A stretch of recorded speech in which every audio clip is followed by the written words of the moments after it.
ಎಲ್ರಿಗೂ ನಮಸ್ಕಾರ, ಹೇಗಿದ್ದೀರಾ? ನಮ್ಮ ಈ 100x ಕಾಮರ್ಸ್ನ ಪ್ಲಾಟ್ಫಾರ್ಮ್ಗೆ ಸ್ವಾಗತ ಸುಸ್ವಾಗತ. ನೀವು ಕಳೆದ ವಿಡಿಯೋದಲ್ಲಿ ನೋಡಿರಬೇಕು. ಅಗೇನ್ ಇಂಟ್ರೊಡಕ್ಷನ್ ಮತ್ತೆ ಎಲ್ಲ ಬೇಡ. In a single line, I am your C A Viraj. Sir, ಈ ವಿಡಿಯೋ ಯಾವುದ್ರ ಬಗ್ಗೆ ನೀವು ತಮ್ನೇಲಿ ನೋಡ್ತಿರೋ ಹಾಗೆ and it is visible year. ಈ ವಿಡಿಯೋ ನಮ್ಮ ಕರ್ನಾಟಕ ಎಕ್ಸಾಮಿನೇಷನ್ ಬೋರ್ಡ್ ಅವರು ರೀಸೆಂಟ್ಲಿ ಮಾಡೆಲ್ ಟೆಸ್ಟ್ ಪೇಪರ್ ಮಾದರಿ ಪ್ರಶ್ನೆ ಪತ್ರಿಕೆಯನ್ನು ರಿಲೀಸ್ ಮಾಡಿದ್ದಾರೆ. ಸೊ ಆ ಮಾದರಿ ಪ್ರಶ್ನೆ ಪತ್ರಿಕೆಯ ಒಂದಷ್ಟು ಓವರ್ ವ್ಯೂ, ನಾವೆಲ್ಲ ಆನ್ಸರ್ನು ಮಾಡ್ತಾ ಇಲ್ಲ, ಆನ್ಸರ್ ಏನ್ ಮಾಡ್ಬೇಕಿದಕ್ಕಂತೇಳಿ ಡಿಸ್ಕಸ್ ಮಾಡ್ತಾ ಇದೀವಿ ಅಷ್ಟೇ. ಫಾರ್ ಎಕ್ಸಾಂಪಲ್, ಒಂದು ಕ್ವಶನ್ ಇದೆ, ಆ ಕ್ವಶನ್ಗೆ ನಾವೆಲ್ಲ ಆನ್ಸರ್ ಬರಿತಾ ಇಲ್ಲ, ಬರೆಯೋ ಪ್ರಾಕ್ಟೀಸ್ ಎಲ್ಲ ನೀವು ಮೊದಲೇ ಮಾಡಿರ್ತಾರ. ಆ ಕ್ವಶನ್ಗೆ ಎಕ್ಸಾಕ್ಟ್ಲಿ ಏನ್ ಆನ್ಸರ್ ಬರೀಬೇಕು, ಮೇನ್ ಪಾಯಿಂಟ್ಸ್ ಯಾವ ಕವರ್ ಮಾಡಬೇಕು, ಈ ಎಲ್ಲ ಕ್ವಶನ್ ಮತ್ತೆ ಆನ್ಸರ್ ಎರಡನ್ನೂ ತಗೊಂಡು ನಿಮ್ಮ ಮುಂದೆ ಈಗ ನಾನು ನಿಮ್ಮ ಆಸೀನನಾಗಿದ್ದೇನೆ. ಸೊ ನೀವು ನೋಡ್ತಿರೋ ಹಾಗೆ ಕ್ವಶನ್ ಇಲ್ಲೊಂದಷ್ಟು MCQ ಕ್ವಶನ್ ಇದೆ. ನಾವು ಯಾವುದು ಈಗ ಸ್ಟಾರ್ಟಿಂಗ್ ಅಲ್ಲಿ ಡಿಸ್ಕಸ್ ಮಾಡ್ತಾ ಇಲ್ಲ. ನಮ್ಮ MCQ 1 ಮಾರ್ಕ್ ಮತ್ತೆ 2 ಮಾರ್ಕ್ಸ್ ಕ್ವಶನ್ಸ್ ಏನಿದೆ ಅಲ್ಲ, ಇದೆಲ್ಲ ನಮ್ಮ ಅಪ್ಲಿಕೇಶನ್ ಕೆಳಗಡೆ ಡಿಸ್ಕ್ರಿಪ್ಷನ್ ಬಾಕ್ಸ್ ಅಲ್ಲಿ ನಮ್ಮ ಅಪ್ಲಿಕೇಶನ್ ಲಿಂಕ್ ಇದೆ, ಅಲ್ಲಿ ಲಾಗಿನ್ ಆಗಿ ನಿಮ್ಗೆ ಇಲ್ಲ 1 ಮಾರ್ಕ್ 2 ಮಾರ್ಕ್ನ ಕ್ವಶನ್ಸ್ಗೆ ಆನ್ಸರ್ ಅಲ್ಲೇ ಸಿಗುತ್ತೆ. ಸೊ ಸರ್, ಈಗ ಏನ್ ಮಾಡ್ತಾ ಇದೀವಿ, ನಾವು ಮೇನ್ಲಿ ಫೋಕಸ್ ಮಾಡ್ತಾ ಇರೋದು 4 ಮತ್ತೆ 6 ಮಾರ್ಕ್ ಕ್ವಶನ್ ಮೇಲೆ, 4, 5 and 6 ಮಾರ್ಕ್ಸ್ ಕ್ವಶನ್ಸ್. ಆದ್ರೂ ನೋಡುವ ಕೊನೆಯದಲ್ಲಿ ನಮ್ಗೆ ಏನಾದ್ರು ಸಮಯ ಉಳಿತಾ ಅಂದ್ರೆ ಈ 1 ಮತ್ತೆ 2 ಮಾರ್ಕ್ಸ್ ಅನ್ನು ನಾವು ಇಲ್ಲಿ ಡಿಸ್ಕಸ್ ಮಾಡಿ ಮುಗಿಸ್ಬಿಡುವ, ಮತ್ತೆ ಅಲ್ಲಿ ಹೋಗೋ ಅವಶ್ಯಕತೆನೇ ಇಲ್ಲ. ಸೊ ಈ fill in the blanks, 1 mark, 1 word ಇವೆಲ್ಲ ತದನಂತರ 2 ಮಾರ್ಕ್ಸ್ ಇಂದ ಆಮೇಲೆ ನೋಡುವ. ಸೊ ನಾವೀಗ ಸದ್ಯದಲ್ಲಿ ಪಾರ್ಟ್ ಸಿ, ಪಾರ್ಟ್ ಡಿ ಮತ್ತೆ ಪಾರ್ಟ್ ಇ ಈ ಎಲ್ಲ ಕ್ವಶನ್ಸ್ ಅನ್ನು ಡಿಸ್ಕಸ್ ಮಾಡುವ. ಅಂಡ್ ಪಾರ್ಟ್ ಎಫ್ ಇದು ನಮ್ಗಲ್ಲ, ಇದು ವಿಜುವಲಿ ಚಾಲೆಂಜ್ ಸ್ಟೂಡೆಂಟ್ಸ್ಗೆ, ಇದು ನಾವು ಇಲ್ಲಿ ಡಿಸ್ಕಸ್ ಮಾಡ್ತಾ ಇಲ್ಲ. ನಿಮ್ಗೆ ಬೇಕಂದ್ರೆ ಇದು ನೋಡ್ಬೋದು, ಇದು ಈಸಿಯಾಗೇ ಇದೆ. ಈ ಕ್ವಶನ್ ಬಂದ್ರೆ ನೀವು ಈಸಿಯಾಗಿ ಮಾಡ್ಬೋದು. ಸೊ ನಾವು ಮೊದಲನೇದಾಗಿ ಪಾರ್ಟ್ ಸಿ ಮತ್ತೆ ಪಾರ್ಟ್ ಡಿ ಇಂದಾನೆ ಸ್ಟಾರ್ಟ್ ಮಾಡುವ. So part C is for 4 marks question. Part D is for 6 marks question. Part E is for 5 marks question. ಇವೆಲ್ಲ 4, 6 ಮತ್ತು 5 ಅಂಕದ ಪ್ರಶ್ನೆಗಳಿದೆ ಇದೆಲ್ಲ. ಸರ್, ಯಾವುದರಿಂದ ಸ್ಟಾರ್ಟ್ ಮಾಡುವ? ವಿಲ್ ಸ್ಟಾರ್ಟ್ ವಿತ್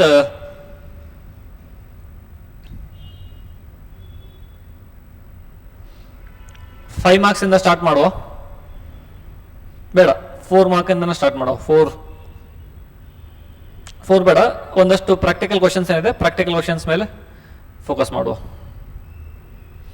4 ಅಲ್ಲೇ ನಾವು ಮೊದಲನೇದಾಗಿ ಪ್ರಶ್ನೆ ಸಂಖ್ಯೆ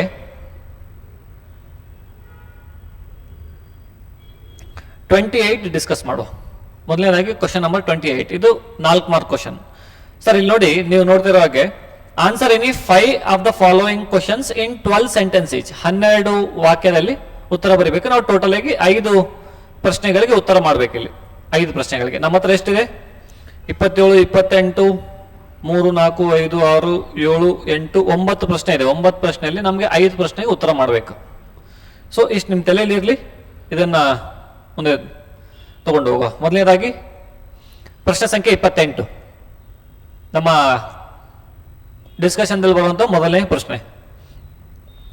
consider market where there are 2 consumers and their demand for the goods at a different price level is given as follows.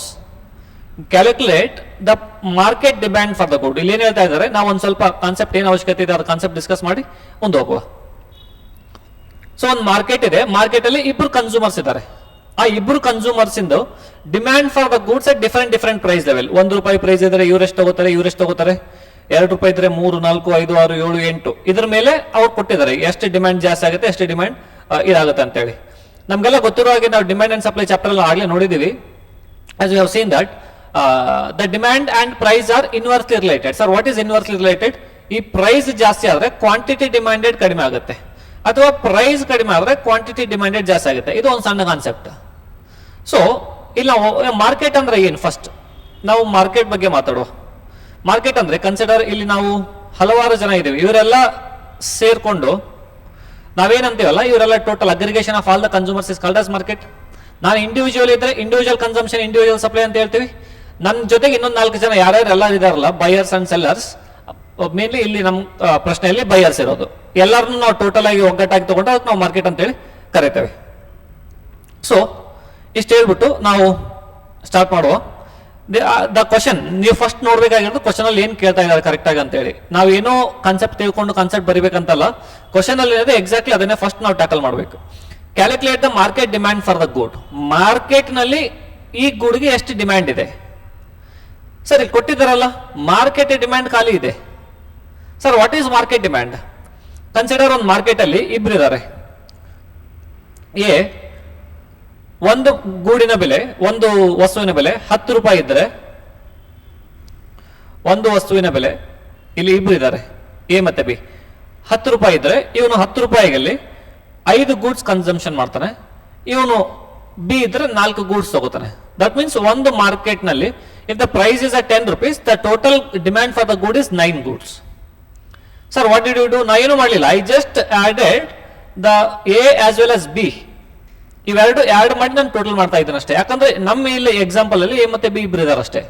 ಇನ್ನೊಂದಿಬ್ರು ಇದ್ರೆ A plus B plus C plus D, ಅವರೆಲ್ಲರದ demand add ಮಾಡಿದ್ರೆ ನಮ್ಗೆ ಬರುವಂತದ್ದೇ market demand. So this is what we call it as market demand and for the goods. ಸೊ ಇಲ್ಲಿ ನೀವು ನೋಡಿದ್ರೆ when the price is at 1 rupee, I will take it as A and B. ಇಬ್ರು ಇದಾರೆ ಇಲ್ಲಿ, ಇಬ್ರು ಕನ್ಸೂಮರ್ಸ್. ಇದು 1 ರೂಪಾಯಿ ಇದ್ದಾಗ ಇವ್ರು ಎಷ್ಟು ಖರೀದಿ ಮಾಡ್ತಾ ಇದ್ದಾರೆ? ಇವನು 10 ಗೂಡ್ಸ್ ಕನ್ಸಂಪ್ಷನ್ ಮಾಡ್ತಾ ಇದ್ದಾನೆ, ಇವನು 21 ಗೂಡ್ಸ್ ಕನ್ಸಂಪ್ಷನ್ ಮಾಡ್ತಾ ಇದ್ದಾನೆ. That means when the price of a commodity in the market is 1 rupee, the total demand is for 31. 31 ಅಂದ್ರೆ 10 plus 21, that's it. ಇಷ್ಟು ಸಿಂಪಲ್ ಇದೆ, ಏನು ನೀವೇನು ಮಾಡೋ ಅವಶ್ಯಕತೆ ಇಲ್ಲ. ಸೊ 2 ರೂಪಾಯಿ ಪ್ರೈಸ್ ಆದಾಗ, that means price has been increasing, price ಸ್ವಲ್ಪ ಜಾಸ್ತಿ ಆದಾಗ ಡಿಮ್ಯಾಂಡ್ ಏನಾಗುತ್ತೆ? ಇಲ್ಲಿ ನೋಡಿರೋ ಹಾಗೆ ಪ್ರೈಸ್ ಜಾಸ್ತಿ ಆದ್ರೆ ಡಿಮ್ಯಾಂಡ್ ಕಡಿಮೆ ಆಗುತ್ತೆ. ಸೊ ಇಲ್ಲಿ ನೋಡಿ, ಪ್ರೈಸ್ 1 ರಿಂದ 2 ರೂಪಾಯಿ ಜಾಸ್ತಿ ಆದಾಗ 10 ರಿಂದ 9, 21 ರಿಂದ 19 ಎರಡು ಕಡಿಮೆ ಆಗಿದೆ. This is what we call it as law of demand. So okay sir, ನಮ್ಗೆ ಗೊತ್ತಾಯ್ತು. ಆನ್ಸರ್ ಹೇಳಿ. 19 ಪ್ಲಸ್ 9 28 ಪ್ಲಸ್ ಇದೇನು ಬರುತ್ತೆ 25, again 22, 13 6 19, 11 5 16, 16, 9 plus 4 13 and 7 plus 3 10. This is what we call it as market demand. Sir ನಾವು ಕ್ವಶನ್ ಪೇಪರ್ ಈಗ ಮಾಡ್ಬಿಡ್ಬೋದಾ? ಇಲ್ಲ, ನೀವು ಕ್ವಶನ್ ಪೇಪರ್ ಈ ತರ ಮಾಡೋದಿಲ್ಲ. ಕ್ವಶನ್ ಪೇಪರ್ ನೀವು ಸಪರೇಟ್ ಆಗಿ question number 28 answer for question number 28 ಇದೆಲ್ಲ ಬರೀಬೇಕು. Then price 1 2 3 4 5 6 7 8, market demand equal to 10 plus 21 is equal to 31, market demand at price 2 is equal to 9 plus 19 28, ಈ ತರ ಬರಿಬೇಕು. ಸೊ ನೀವು ಇಲ್ಲಿ ನೋಡಿದ್ರೆ ಇದರಲ್ಲಿ ಒಂದಷ್ಟು ಆನ್ಸರ್ ಮಾಡಿದ್ದೀವಿ. 28 ಅಲ್ಲ. So market demand for 2 consumers, table provided. Compute market demand by summing individual demands for each price. Summing ಅಂದ್ರೆ ಏನು? ಟೋಟಲ್ ಮಾಡೋದು, ಟೋಟಲ್. ಸೊ 1 rupee ಪ್ರೈಸ್ ಇದ್ದಾಗ demand for 1 is 10 commodity, then 2 is 21. So market is equal to 10 plus 21 31, 28 25 22 19 16 13 10. ನಾವು ಮಾಡಿರೋದು ಅದೇ 31 28 25 22 19 16 13 10. Sir okay. So ನೀವು ಇದನ್ನ answer ಇದೇ ತರ ಎಕ್ಸಾಮ್ ನಲ್ಲಿ ಬರೆದ್ರೆ will get out of out marks. This is what question number 28 is about. Okay, ಗೊತ್ತಾಯ್ತಾ? Yes sir, will proceed further. ನಿಮಗೆ ಪಿ ಡಿ ಎಫ್ ಬೇಕಂದ್ರೆ ಕಮೆಂಟ್ ಸೆಕ್ಷನ್ ಅಲ್ಲಿ ನಿಮ್ಮ ಇಮೇಲ್ ಐಡಿ ಹಾಕಿ, ಇಲ್ಲ ನೀವು ಕಮೆಂಟ್ ಅಲ್ಲಿ ಹಾಕಿ, ನಾನು ಅದು ನಿಮ್ಗೆ ತಲುಪುವಂತ ವ್ಯವಸ್ಥೆ ಏನಾದರೂ ಮಾಡ್ತೇವೆ ಇದಕ್ಕೆ. ಸೊ ಆಮೇಲೆ ಕ್ವಶನ್ ನಂಬರ್ 29.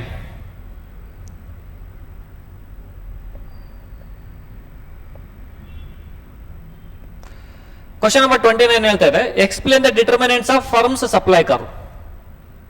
ನಮ್ಗೆ ಗೊತ್ತಿದೆ ಇದು ಡಿಮ್ಯಾಂಡ್ ಕರ್ವ್. ಸಪ್ಲೈ ಕರ್ವ್ ಅಂದ್ರೆ left to right upward sloping ಇರುತ್ತೆ. ಇದು ಒಂದು ಫರ್ಮ್ ಅಥವಾ ಇಂಡಿವಿಜುವಲ್ ಸಪ್ಲೈ ಕರ್ವ್ ಈ ತರ ಲೆಫ್ಟ್ ಇಂದ ಮೇಲೆ ಹೋಗ್ಬೇಕಂದಾಗ ಅದಕ್ಕೆ ಒಂದಷ್ಟು ಫ್ಯಾಕ್ಟರ್ಸ್ ಡಿಟರ್ಮೈನ್ ಆಗುತ್ತೆ, ಒಂದಷ್ಟು ಫ್ಯಾಕ್ಟರ್ಸ್ ಡಿಟರ್ಮೈನ್ ಮಾಡುತ್ತೆ. ಇದು ಜಾಸ್ತಿ ಇಷ್ಟೇ ಆಗ್ಬೇಕು, ಇದ್ಯಾಕೆ ಆಗ್ಬೇಕು, One of the factor we know here is supply, that is price. When the price increases, supply also increases. When the price decreases, supply also decreases. That is one factor.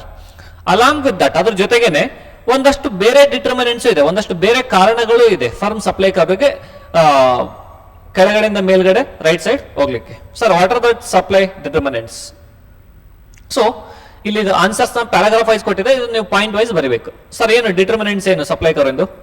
Determinants are price of the good. ನಮ್ಗೆ ಗೊತ್ತಿದೆ, ನಾವು ಯಾವಾಗ supply ಅಂತ ಹೇಳ್ತೀವಿ, ಯಾವಾಗ ನಾವು ಇದು ಹೇಳ್ತೀವಲ್ಲ, ನಾವು supplier point of view think ಮಾಡಬೇಕು. ನಾನೇ ಒಂದು ವ್ಯಾಪಾರಿ ಅಂತ ಇಟ್ಕೊಳ್ಳಿ, ಪ್ರೈಸ್ ಯಾವಾಗ ಮಾರ್ಕೆಟ್ ಅಲ್ಲಿ ಜಾಸ್ತಿ ಇರುತ್ತಲ್ಲ, ನಾನು ಜಾಸ್ತಿ ಸೆಲ್ ಮಾಡ್ಲಿಕ್ಕೆ ಟ್ರೈ ಮಾಡ್ತೀನಿ. ಪ್ರೈಸ್ ಕಡಿಮೆ ಆದಾಗ ನಾನು ಕಡಿಮೆ ಸೆಲ್ ಮಾಡ್ಲಿಕ್ಕೆ ಟ್ರೈ ಮಾಡ್ತೀನಿ. ಬಟ್ ಅದು ಕನ್ಸ್ಯೂಮರ್ ಕ್ಯಾಟಗರಿ, ಡಿಮ್ಯಾಂಡ್ ಅಲ್ಲಿ ಅಪೋಸಿಟ್. ನಾನು ಆಸ್ ಎ ಕನ್ಸ್ಯೂಮರ್ ಇದ್ರೆ ಪ್ರೈಸ್ ಯಾವಾಗ ಕಡಿಮೆ ಇರುತ್ತೆ ಅವಾಗ ನಾನು ಜಾಸ್ತಿ ಖರೀದಿ ಮಾಡ್ತೇನೆ. ಪ್ರೈಸ್ ಯಾವಾಗ ಜಾಸ್ತಿ ಆಗುತ್ತೆ ಅವಾಗ ನಾನು ಕಡಿಮೆ ಖರೀದಿ ಮಾಡ್ತೇನೆ, ಕಡಿಮೆ ಪರ್ಚೇಸ್ ಮಾಡ್ತೇನೆ. ಫಾರ್ ಎಕ್ಸಾಂಪಲ್, ನೀವು ನೋಡ್ತಿರ್ತಾರಲ್ಲ, ಇಯರ್ ಎಂಡ್ ಸೇಲ್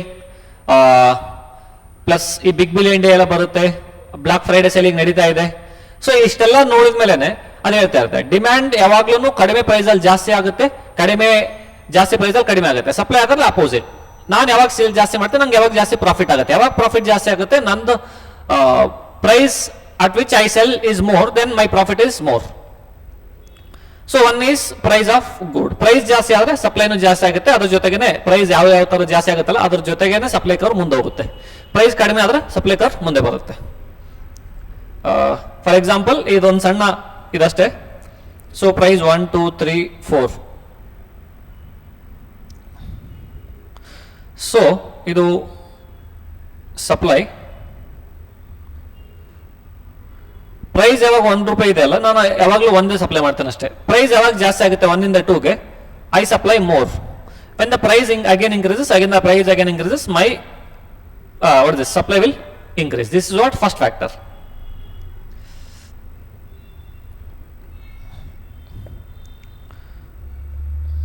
ಸೊ ಎರಡನೇದಾಗಿ price of a factor inputs. What is price of a factor input? ನಾನು ಏನಾದ್ರೂ ಒಂದು ಸೆಲ್ ಮಾಡ್ಬೇಕಂದ್ರೆ, ಫಾರ್ ಎಕ್ಸಾಂಪಲ್, ನನ್ನ ಈ ರಿಮೋಟ್ ಇದೆ, ಈ ಟಿವಿ ರಿಮೋಟ್. ನಾ ಈ ರಿಮೋಟ್ ನ ₹100 ಸೆಲ್ ಮಾಡ್ತಾ ಇದ್ದೀನಿ. ₹100 ಯಾಕೆ ಸೆಲ್ ಮಾಡ್ತಾ ಇದ್ದೀನಿ? ಇದನ್ನು ನನ್ಗೆ ಮ್ಯಾನುಫ್ಯಾಕ್ಚರ್ ಮಾಡ್ಲಿಕ್ಕೆ ₹80 ಖರ್ಚಾಗ್ತಾ ಇದೆ, ₹20 ನಾನು ಪ್ರಾಫಿಟ್ ಇಟ್ಕೋತಾ ಇದ್ದೀನಿ. ಟ್ಯಾಕ್ಸ್ ಎಲ್ಲ ಸೇರಿ ₹100 ಆಗ್ತಾ ಇದೆ. ₹15 is my profit, ₹5 is my tax. ಈ ತರ ಎಲ್ಲ ಕನ್ಕ್ಲೂಡ್ ಮಾಡ್ತಾ ಇದ್ದೀನಿ. ನಾ ಇದನ್ನ ಜಾಸ್ತಿ ಯಾವಾಗ ಸೆಲ್ ಮಾಡ್ತೇನೆ ಅಂದ್ರೆ ಪ್ರೈಸ್ ಜಾಸ್ತಿ ಆಗಿದಾಗ. ಬಟ್ ಪ್ರೈಸ್ ₹100 ಇದೆ, ಬಟ್ ನಂಗೆ ಏನು ₹80 ಕಾಸ್ಟ್ ಆಗ್ತಾ ಇತ್ತಲ್ಲ, ಪ್ರೈಸ್ ಖರ್ಚಾಗ್ತಾ ಇತ್ತಲ್ಲ, ಆ ₹80 ಬದಲಿಗೆ ₹90 ಆಗ್ತಾ ಇದೆ. ಅಂದ್ರೆ ನನ್ನ ಪ್ರಾಫಿಟ್ ₹15 ಇದೆ, ₹5 ಬರ್ತಾ ಇದೆ ಈಗ. ಸೊ ಆ ಫ್ಯಾಕ್ಟರ್ನು, ಅದಕ್ಕೆ ಏನೇನು ನಮಗೆ ಇನ್ಪುಟ್ಸ್ ಬೇಕಲ್ಲ, ಲ್ಯಾಂಡ್, ಲೇಬರ್, ಕ್ಯಾಪಿಟಲ್, ಎಂಟರ್ಪ್ರಿನರ್ಶಿಪ್, ಆ ಇನ್ಪುಟ್ಟಿನ ಬೆಲೆ ಜಾಸ್ತಿ ಆದ್ರೆ ಇಲ್ಲ ಕಡಿಮೆ ಆದ್ರೆ ಅದನ್ನು ನಮ್ಮ ಸಪ್ಲೈ ಮೇಲೆ ಜಾಸ್ತಿ ಆಗುತ್ತೆ. Higher the input cost, shift the supply to the left. Left ಅಂದ್ರೆ ಕೆಳಗಡೆ ಬರುತ್ತೆ, ಕಡಿಮೆ ಸಪ್ಲೈ ಆಗುತ್ತೆ, ಯಾಕಂದ್ರೆ ನನ್ನ ಪ್ರಾಫಿಟ್ ಕಡಿಮೆ ಆಗುತ್ತೆ. ದೆನ್ ಟೆಕ್ನಾಲಜಿ ಅಂದ್ರೆ ಏನು? ಒಳ್ಳೆ ಟೆಕ್ನಾಲಜಿ ಸಿಕ್ಕಾಗ, ನಾನು ಫಾರ್ ಎಕ್ಸಾಂಪಲ್ ಈ ಒಂದು ಬಟ್ಟೆ ತಯಾರು ಮಾಡ್ಬೇಕಾದ್ರೆ ಅಂದ್ಕೊಳ್ಳಿ, ಸ್ವಾತಂತ್ರ್ಯ ಟೈಮ್ನಲ್ಲಿ ಯಾವ ತರ ಮಾಡ್ತಾ ಇತ್ತು, ಇದನ್ನ ಒಂಥರ ಕೈಯಿಂದ, ಗಾಂಧೀಜಿ ಅವ್ರ ಹತ್ರ ನೋಡಿರ್ಬೇಕು ನೀವು ಚರಕ್ ಅದನ್ನ. ಸೊ ಕೈಯಿಂದ ಮಾಡಿ ಅದು ಟೈಮ್ ಬಹಳ ತಗೋತಿತ್ತು, ಅದಕ್ಕೆ ಆಗ್ತಾ ಇತ್ತು. ಯಾಕಂದ್ರೆ ಒಂದು ತಾಸಿಗೆ ಮೇ ಬಿ ಒಂದು ಕ್ಲಾತ್, ಒಂದು ಶರ್ಟ್ ಪ್ರೊಡಕ್ಷನ್ ಆಗ್ತಾ ಇತ್ತು. ಬಟ್ ಈಗ ಮಷಿನ್ ಆಗಿರೋ ಸಲುವಾಗಿ ಇದು ಬಹಳ ಸ್ಪೀಡ್ ಆಗಿನೇ ಅದರದ್ದೇನು ಅವಶ್ಯಕತೆ ಇದೆ ಅಲ್ಲ ಅದನ್ನ ಮುಗಿಸ್ಬಿಡುತ್ತೆ. 1 hour ಅಲ್ಲಿ may be 100 units of shirts production ಮಾಡ್ಬೋದು. ಸೊ ಅದಕ್ಕೆ ಹೇಳ್ತಾ ಇರೋದು, ಯಾವಾಗ ಟೆಕ್ನಾಲಜಿ ಜಾಸ್ತಿ ಆಗುತ್ತಲ್ಲ, ಸಪ್ಲೈ ಕರ್ವ್ನು ರೈಟ್ ಸೈಡ್ ಶಿಫ್ಟ್ ಆಗುತ್ತೆ, ಸೊ ಜಾಸ್ತಿ ಆಗುತ್ತೆ. ಅದ್ರ ಜೊತೆಗೆ ಟ್ಯಾಕ್ಸಸ್ ಅಂಡ್ ಸಬ್ಸಿಡೀಸ್. ಟ್ಯಾಕ್ಸ್ ಜಾಸ್ತಿ ಆದ್ರೆ ಸಪ್ಲೈ ಕಡಿಮೆ ಆಗುತ್ತೆ, ಸಬ್ಸಿಡಿ ಜಾಸ್ತಿ ಆದ್ರೆ ಸಪ್ಲೈ ಜಾಸ್ತಿ ಆಗುತ್ತೆ, ಯಾಕಂದ್ರೆ ನಮ್ಗೆ ಟ್ಯಾಕ್ಸ್ ಕಡಿಮೆ ಆಗುತ್ತೆ, ಪ್ರಾಫಿಟ್ ಜಾಸ್ತಿ ಆಗುತ್ತೆ. Then expectation about the future prices. As a supplier, ಇವತ್ತು ನಾನು ಈ ರಿಮೋಟಿನ ಪ್ರೈಸ್ ₹100 ಇದೆ, ನಂಗೆ ಗೊತ್ತಿದೆ ಮುಂದಿನ ತಿಂಗಳು ಈ ರಿಮೋಟ್ 150 ಆಗುತ್ತೆ ಅಂತೇಳಿ. ನಾ ಏನ್ ಮಾಡ್ತೀನಿ, ಈಗ ನಾನು ₹100 ಸೆಲ್ ಮಾಡಲ್ಲ, ನಾನು ಗೋಡೌನ್ ಸ್ಟೋರ್ ಮಾಡ್ಕೋತೀನಿ. ಯಾವಾಗ 150 ಆಗುತ್ತಲ್ಲ, ನಾವು ಜಾಸ್ತಿ ಸೆಲ್ ಮಾಡ್ತೀನಿ. ಅಂದ್ರೆ when I expect the future prices to go up, I try to supply less today. ಮುಂದೆ ಪ್ರೈಸ್ ಜಾಸ್ತಿ ಆಗುತ್ತೆ ಅಂದ್ರೆ ನಾನು ಮುಂದೆ ಜಾಸ್ತಿ ಸಪ್ಲೈ ಮಾಡ್ತೀನಿ, ಇವತ್ತು ಕಡಿಮೆ ಸಪ್ಲೈ ಮಾಡ್ತೀನಿ. ಹಂಗೆ ವೈಸಿ ವರ್ಷ, ಮುಂದೆ ರೇಟ್ ಕಡಿಮೆ ಆಗುತ್ತೆ ಅಂದ್ರೆ ಇವತ್ತೇ ಜಾಸ್ತಿ ಸಪ್ಲೈ ಮಾಡ್ಬಿಡ್ತೇನೆ, ತಗೊಳ್ಳಿ ಅಂತೇಳಿ. Then number of firms in the industry. ಜಾಸ್ತಿ ಕಾಂಪಿಟೇಷನ್ ಇತ್ತು ಅಂತ ಇಟ್ಕೊಳ್ಳಿ. ಫಾರ್ ಎಕ್ಸಾಂಪಲ್, ಒಂದು ಸ್ಟೀಲ್ ಇಂಡಸ್ಟ್ರಿ ಇದೆ. ಸ್ಟೀಲ್ ಇಂಡಸ್ಟ್ರಿಯಲ್ಲಿ ಟಾಟಾ ಸ್ಟೀಲ್ ಇದೆ, ಜಿಂದಲ್ ಸ್ಟೀಲ್ ಇದೆ, ಇಂಡಸ್ ಸ್ಟೀಲ್ ಇದೆ, ಕಾಮಧೇನು ಸ್ಟೀಲ್, ಮಲ್ಟಿಪಲ್ ಸ್ಟೀಲ್ಸ್ ಇದೆ. ಇವೆಲ್ಲ ಸ್ಟೀಲ್ ಜಾಸ್ತಿ ಕಾಂಪಿಟೇಷನ್ ಇದ್ದಾಗ, ಸೊ ಸಪ್ಲೈ ಜಾಸ್ತಿ ಮಾಡ್ಬೇಕಂದಾಗ ಪ್ರೈಸ್ ಒಂದ್ ಸ್ವಲ್ಪ ಹೆಚ್ಚು ಕಡಿಮೆ ಮಾಡ್ಕೋಬೇಕಾಗುತ್ತೆ. ಸೊ ಕಾಂಪಿಟೇಷನ್ ಜಾಸ್ತಿ ಇದ್ದಾಗ ಸಪ್ಲೈನು ಆಸ್ ಎ ಇಂಡಸ್ಟ್ರಿ ಜಾಸ್ತಿ ಆಗುತ್ತೆ, ನಂದು ಕಡಿಮೆ ಆಗ್ಬೋದು. ಹೊಸ ಸಪ್ಲೈ ಬಂದಾಗ, ಹೊಸ ಕಾಂಪಿಟೇಟರ್ ಬಂದಾಗ ಅದೊಂದು point. Then government regulations, government free restrictions ಎಲ್ಲ ತೆಗೆದು ಫ್ರೀ ಮಾಡಿದ್ರೆ ಜಾಸ್ತಿ ಸಪ್ಲೈ ಆಗುತ್ತೆ, ರಿಸ್ಟ್ರಿಕ್ಷನ್ಸ್ ಹಾಕಿದ್ರೆ ಕಡಿಮೆ ಸಪ್ಲೈ ಆಗುತ್ತೆ. Example tobacco products. This are the determinants of supply of firm. So ಇಷ್ಟೆಲ್ಲ ಪಾಯಿಂಟ್ಸ್ ನೆನ್ಪಿಟ್ಕೋಬೇಕು ಸರ್. ಯಾವ points? Price of the good 1, 2 factor inputs, 3 technology, 4 taxes and subsidy, then future price expectation 5, and government competition expectation of future price, number of firms, it is called as computation, 6, and government regulations is 7. These are the 7 points which you have to write. Sir ella baribeka? Preferably you write all the points, ellanu barada ಒಳ್ಳೆಯದು. So we'll go to next question. Question number 29 is all done. So 30 ಏನು? 30 is very common sense question. You try to think about it. What is the implication of free entry and free exit of firms on market equilibrium? Briefly explain, ಒಂದಷ್ಟು explain ಮಾಡ್ಲಿಕ್ಕೆ ಹೇಳಿದ್ದಾರೆ ಅವರು. Free entry free exit ಇದ್ರೆ ಏನಾಗುತ್ತೆ ಮಾರ್ಕೆಟಿನ equilibrium price ಮೇಲೆ?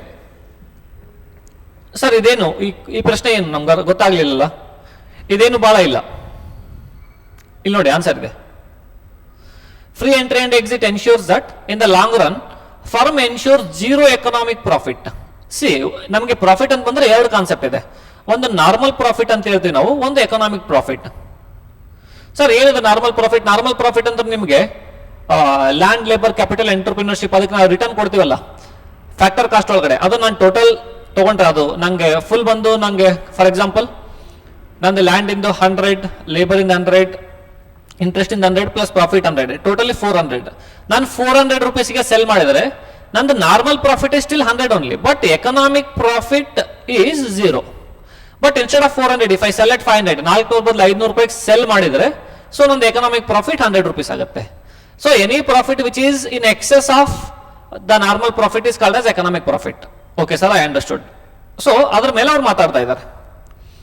Free entry exit ಇದ್ದಾಗ a firm will always earn 0 economic profit. Sir ಯಾಕೆ 0 economic profit? ಒಂದು ಸಣ್ಣ ಲಾಜಿಕ್ ಹೇಳ್ತೀನಿ, ತಿಳ್ಕೊಳ್ಳಿ. ಈಗ free entry and free exit. Sir ಏನು free entry and free exit?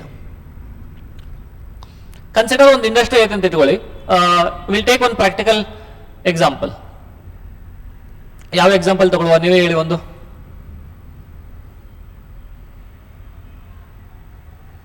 Tea shop ತಗೊಳ್ಳುವ. ಓಕೆ, ಟೀ ಶಾಪ್ ಅಲ್ಲಿ ಏನಾಗುತ್ತೆ, ಇದೊಂದಷ್ಟು ಏರಿಯಾ ಇದೆ. ಈ ಏರಿಯಾದಲ್ಲಿ ಒಂದೇ ಟೀ ಶಾಪ್ ಇದೆ.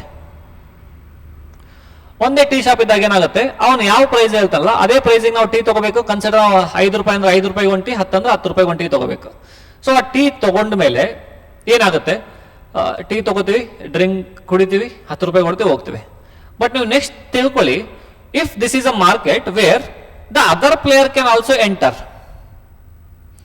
ಅವಂಗ ಏನಾಗ್ತಾ ಇತ್ತು ಮೊದಲೇ ಟೀಗೆ, ಇದು ಸೆಕೆಂಡ್ ಗ್ರೀನ್ ಕಲರ್ ಆಮೇಲೆ ನೋಡುವ, ಮೊದಲೇ ಕಾನ್ಸೆಪ್ಟ್ ಅಲ್ಲಿ ಏನಾಗ್ತಾ ಇತ್ತು, ಆ ಒಂದು 10 ರೂಪಾಯಿಗೆ ಒಂದು ಟೀ ಸೆಲ್ಲಿಂಗ್ ಪ್ರೈಸ್ ಇತ್ತು, 10 ರೂಪೀಸ್ ಸೆಲ್ಲಿಂಗ್ ಪ್ರೈಸ್.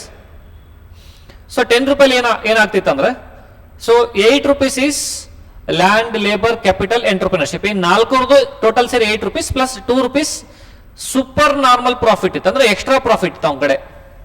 ಯಾಕಂದ್ರೆ ಅವ್ಗೆ ಯಾರು ಕೇಳೋರಿಲ್ಲ, ಮಾಡೋರಿಲ್ಲ.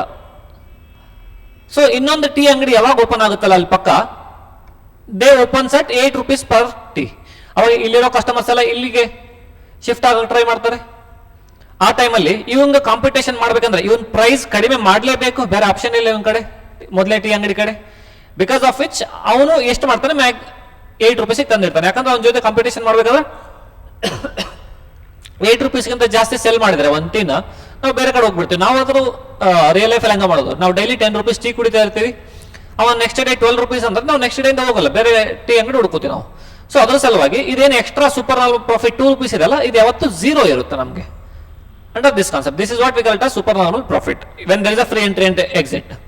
ಬಟ್ ಇವ ಎಂಟ್ರಿ ಆಗ್ಬೇಕಂದ್ರೆ ಒಂದು 20 lakh ರೂಪೀಸ್ ಲೈಸೆನ್ಸ್ ಫೀಸ್ ಕಟ್ಬೇಕಂತ ಇಟ್ಕೊಳ್ಳಿ. ಇವ್ನು ಟೀ ಮಾರ್ಲಿಕ್ಕೆ 20 ಲಕ್ಷ ರೂಪಾಯಿ ಕೊಡ್ತಾನೆ. ಅವಾಗ we call it as it is not a free entry and free exit. You have to take some permission, regulation, everything has to be done. That is why free entry free exit ಇದ್ದಾಗ economic profit ಯಾವಾಗಲೂ 0 ಇರುತ್ತೆ. Perfectly competitive markets, if the profit exist, ಈಗ for example 2 ರೂಪಾಯಿ profit extra ಇತ್ತು ನಮ್ಮ ಕಡೆ, new firms will enter enter increasing supply and pushing the price downwards. ನಮ್ಮ competitor ಬಂದಿದ್ದಕ್ಕೆ ನನ್ನ ಪ್ರೈಸ್ ಕಡಿಮೆ ಮಾಡಬೇಕಾಯ್ತು ಅಂಡ್ ಲಾಸ್ ಆಯ್ತು ಅಂತ ಇಟ್ಕೊಳ್ಳಿ. ನಾನು 8 ರೂಪೀಸಿಗೆ ಮ್ಯಾನುಫ್ಯಾಕ್ಚರ್ ಮಾಡಿ 6 ರೂಪೀಸಿಗೆ ಸೆಲ್ ಮಾಡ್ತಾ ಇದ್ದೆ. ಎಲ್ಲ ಫರ್ಮ್ಸ್ ಹಂಗೆ ಮಾಡ್ತಾ ಇದ್ದು. ದೆನ್ ಸ್ವಲ್ಪ ಜನ ಅನ್ಕೋತಾರೆ ಲಾಸ್ ಮಾಡ್ಕೊಂಡು ಬಿಸ್ನೆಸ್ ಮಾಡುವಂಥದ್ದು ಏನಿದೆ, ಬೇಡ, ನಾವು ಶಾಪ್ನೇ ಬಂದ್ ಮಾಡ್ಬಿಡುವ. Then few firms will exit reducing the supply ಕಡಿಮೆ ಆಗುತ್ತೆ, ದೆನ್ ಪ್ರೈಸು ಮೇಲೆ ಪುಷ್ ಆಗುತ್ತೆ.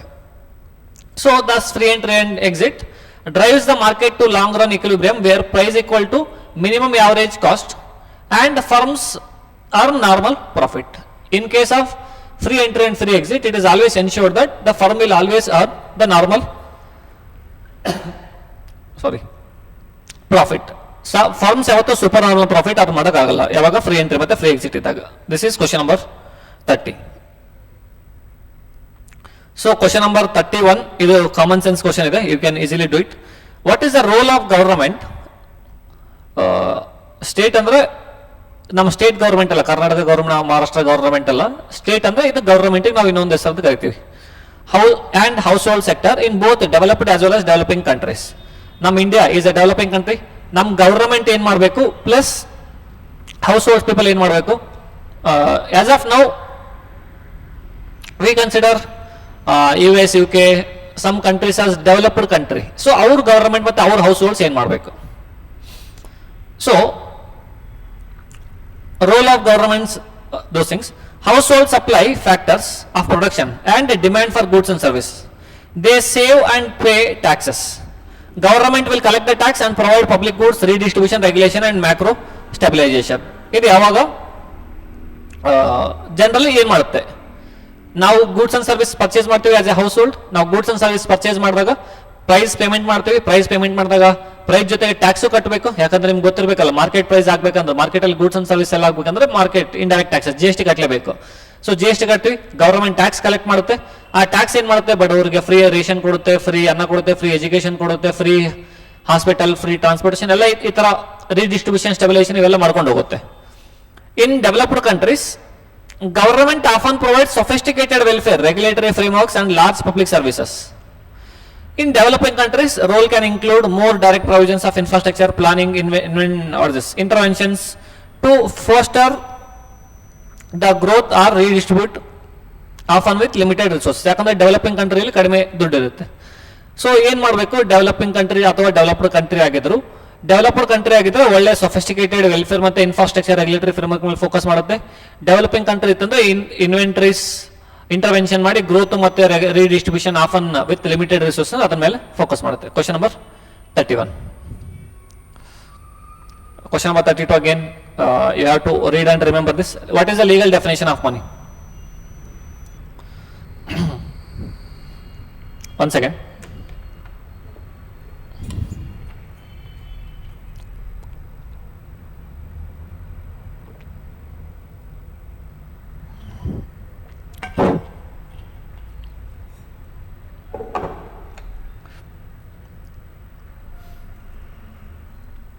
The legal definition of money means anything which is declared by the law to be legal tender for payments of debts and as a medium of exchange. ಯಾವುದೇ ಒಂದು ಲಾ ಪ್ರಕಾರ ಅದನ್ನ legal tender ಮತ್ತೆ for the payment of debts, ಯಾವುದೇ ಸಾಲ ಕಟ್ಟಲಿಕ್ಕೆ ಅದೊಂದು accepted and medium of exchange. Medium of exchange ಅಂದ್ರೆ ಒಂದು ವಿನಿಮಯ ಮಾಡ್ಕೊಳ್ಳಿಕ್ಕೆ ಒಂದು ಮಾಧ್ಯಮ. ನಾನು ಗೂಡ್ಸ್ ಖರೀದಿ ಮಾಡ್ತೀನಿ, ಒಂದು ದುಡ್ಡು ಕೊಡ್ತೇನೆ. ಫಾರ್ ಎಕ್ಸಾಂಪಲ್, ಈ ಪೆನ್ಸಿಲ್ ಇದೆ, ಈ ಪೆನ್ಸಿಲ್ ತಗೊಂಡೆ ನಾನು 1000 ರೂಪೀಸ್ ಕೊಟ್ಟೆ. ಆ ದುಡ್ಡು ಅನ್ನೋದೇನಿದೆಲ್ಲ ಇವೆರಡನ್ನೂ ಎಕ್ಸ್ಚೇಂಜ್, ನನ್ನ ಕಡೆಯಿಂದ ಅವನ ಕಡೆಯಿಂದ ನನಗೆ ಎಕ್ಸ್ಚೇಂಜ್ ಆಗ್ಲಿಕ್ಕೆ ಒಂದು ಮಾಧ್ಯಮ. And generally it is issued by central bank. In India it is RBI.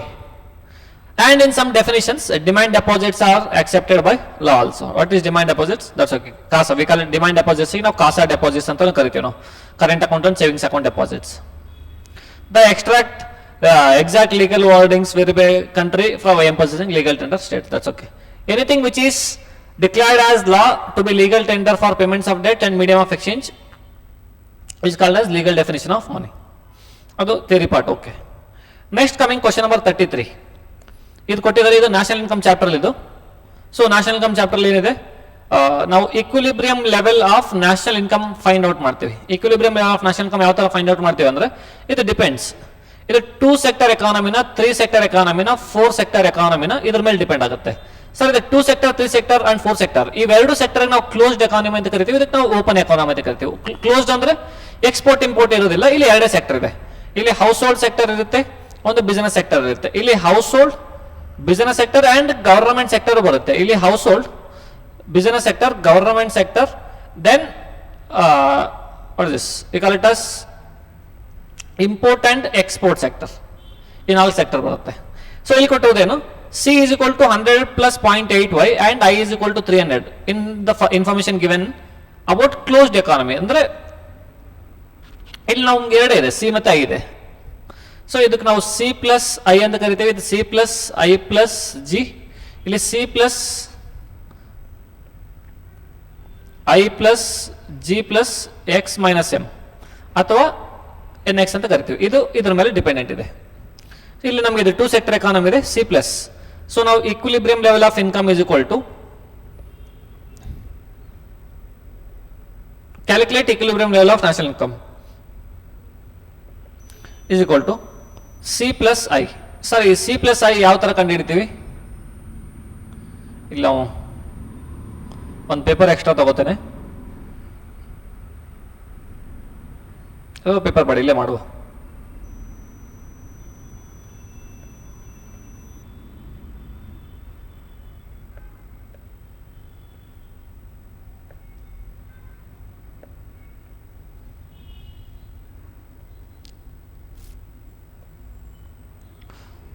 So equilibrium is equal to C plus I. C is equal to 100 plus 0.8y ಇದೆ plus 300 ಇದೆ. So national income is equal to Y. Y is equal to 100 plus 300, 400 plus 0.8y. So ನಾವು 0.8y ಈ ಕಡೆ left side ತಗೋಬಹುದು. Y minus 0.8y is equal to 400. So y minus 0.y is equal to 0.2y ಬರುತ್ತೆ, is equal to 400. So ನಾವು y ಅಲ್ಲೇ ಇಟ್ರೆ y is equal to 400 divided by 0.2. So ಎಷ್ಟಾಗುತ್ತೆ ಇದು, 2000ನ 400 divided by 0.2, yes, it is 2000. Equilibrium level of income is equal to 2000 rupees. ಇದು ಮೊದಲನೇ ಪ್ರಶ್ನೆ ಉತ್ತರ. ಸಪೋಸ್ ಐ ಇನ್ಕ್ರೀಸಸ್ ಟು 400, ನೀವು ಈ ಪ್ರಶ್ನೆ ಓದ್ಬೇಕಾದಾಗ ಒಂದು ಸ್ವಲ್ಪ ಕೇರ್ಫುಲ್ ಆಗಿರಬೇಕು. ಇಲ್ಲಿ ವರ್ಡ್ ಯೂಸ್ ಮಾಡಿದರೆ ಟು 400 ಅಂದ್ರೆ ಮೊದಲೇ 300 ಇದೆ, ಅದನ್ನ ಈಗ 400 ಮಾಡಿದ್ರೆ ಏನಾಗುತ್ತೆ.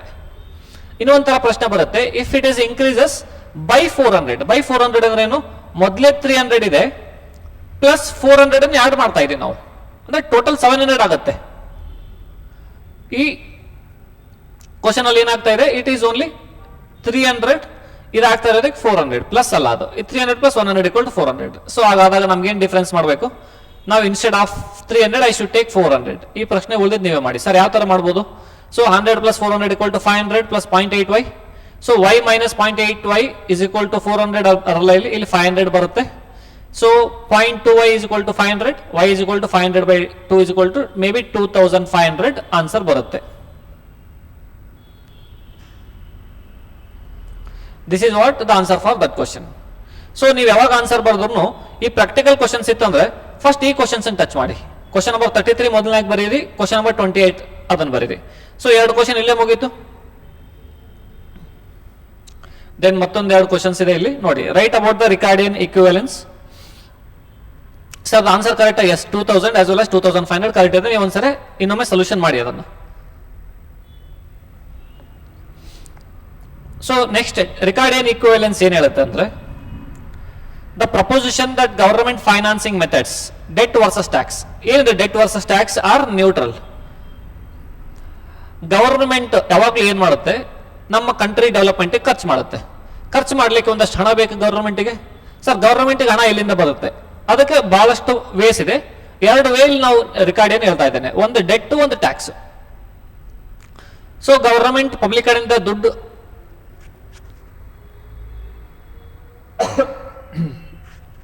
ಟ್ಯಾಕ್ಸ್ ಆಗಿ ಕಲೆಕ್ಟ್ ಮಾಡಿಬಿಟ್ಟು ಆ ಟ್ಯಾಕ್ಸ್ ಅನ್ನು ಸ್ಪೆಂಡ್ ಮಾಡುತ್ತೆ.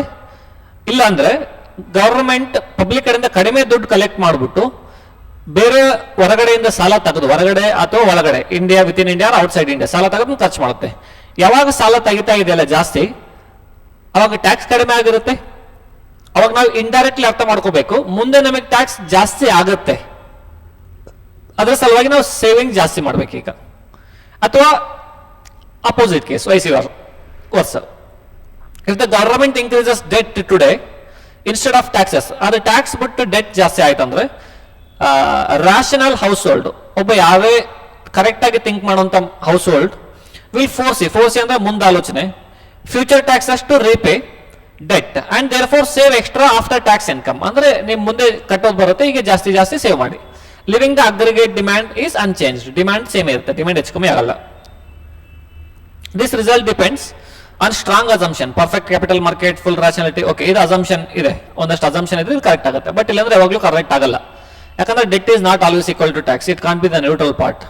Because of these assumptions only this is becoming the neutral part of the discussion. Then next question ಇಲ್ಲೇ ನೋಡ್ಬಿಡಿ.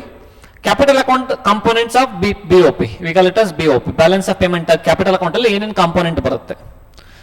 So generally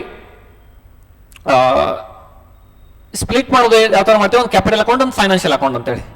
it includes capital transfer, may be debt ಆಗಿರ್ಬೋದು, ಮೇ ಬಿ ಮೈಗ್ರೆಂಟ್ಸ್ ಟ್ರಾನ್ಸ್ಫರ್ ಆಗಿರ್ಬೋದು, anything ಆಗಿರ್ಬೋದು. So acquisition or disposal of non produced non financial assets. The financial account includes, ಇದು financial account, ಅಲ್ಲಿವರೆಗೂ ಹೋಗಿದ್ದು capital account. Foreign direct investment, foreign portfolio investment, other investment etcetera. So financial account ಏನಿದೆ ಅಲ್ಲ, ಬರೀ investment taking out, shares, debenture, bonds ಎಲ್ಲ ಆಗೋದಕ್ಕೆ ನಾವು financial account ಅಂತ ಹೇಳ್ತೀವಿ. ಕ್ಯಾಪಿಟಲ್ ಅಕೌಂಟ್ ಅಂದ್ರೆ ಕ್ಯಾಪಿಟಲ್ ಅಸೆಟ್ಸ್ ಟ್ರಾನ್ಸ್ಫರ್ ಆಗೋದು, ಮೇ ಬಿ ಲೋನ್ ಆಗಿರ್ಬೋದು, ಮೇ ಬಿ ಅಸೆಟ್ ಆಗಿರ್ಬೋದು, ಮತ್ತೊಂದಾಗಿರ್ಬೋದು, ಅಲ್ಲಿ ಬರುತ್ತೆ. These are the 4 marks questions, 34 and 35. 27.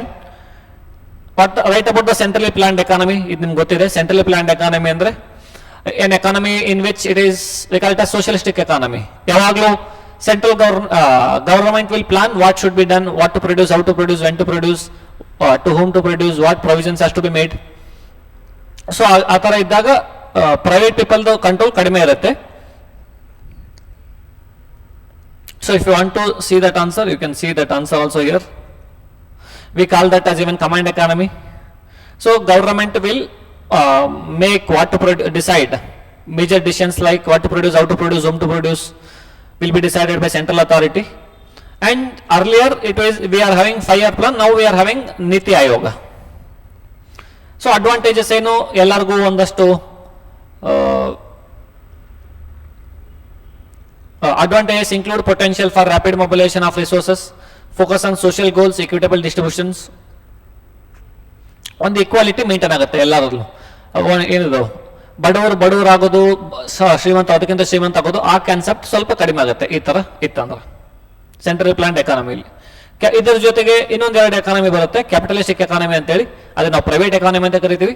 ಒಂದು ಮಿಕ್ಸ್ಡ್ ಎಕಾನಮಿ, ನಮ್ಮ ಇಂಡಿಯಾದ ಎಕಾನಮಿ ನಾವು ಮಿಕ್ಸ್ಡ್ ಎಕಾನಮಿ, ಪ್ರೈವೇಟು ಇದೆ, ಪಬ್ಲಿಕ್ ಇದೆ, ಎರಡು ಮಿಕ್ಸ್ ಆಗಿ ಬರೋದಕ್ಕೆ ನಾವು ಅದಕ್ಕೆ ಹೇಳ್ತೀವಿ. ಸೊ ಇದಕ್ಕೊಂದು ಎಕ್ಸಾಮ್ ಟಿಪ್ ಇದೆ, ಒಂದು 3-4 ಲೈನ್ ಎಕ್ಸ್ಟ್ರಾ ಬರೀರಿ, plus 1 example for this.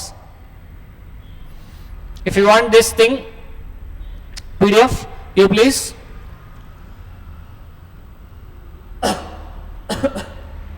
do comment in the comment box. These are the 4 marks questions. Now 6 marks questions ಇದೆ ಇಲ್ಲಿ.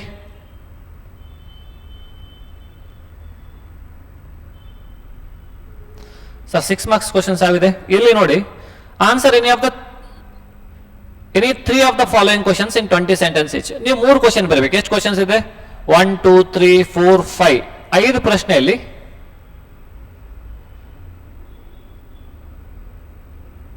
ನೀವು 3 ಪ್ರಶ್ನೆ ಬರಬೇಕು. ಸರಿ, 5 ಪ್ರಶ್ನೆ, ಇದು ಈಸಿ ಇದೆ. ನಾವು ನಮ್ಮ ನ್ಯಾಷನಲ್ ಇನ್ಕಮ್ ಚಾಪ್ಟರ್ ಅಲ್ಲಿ ಡಿಸ್ಕಸ್ ಮಾಡಿದ್ದೇನೆ. ಮೊದಲನೇ ಪ್ರಶ್ನೆ,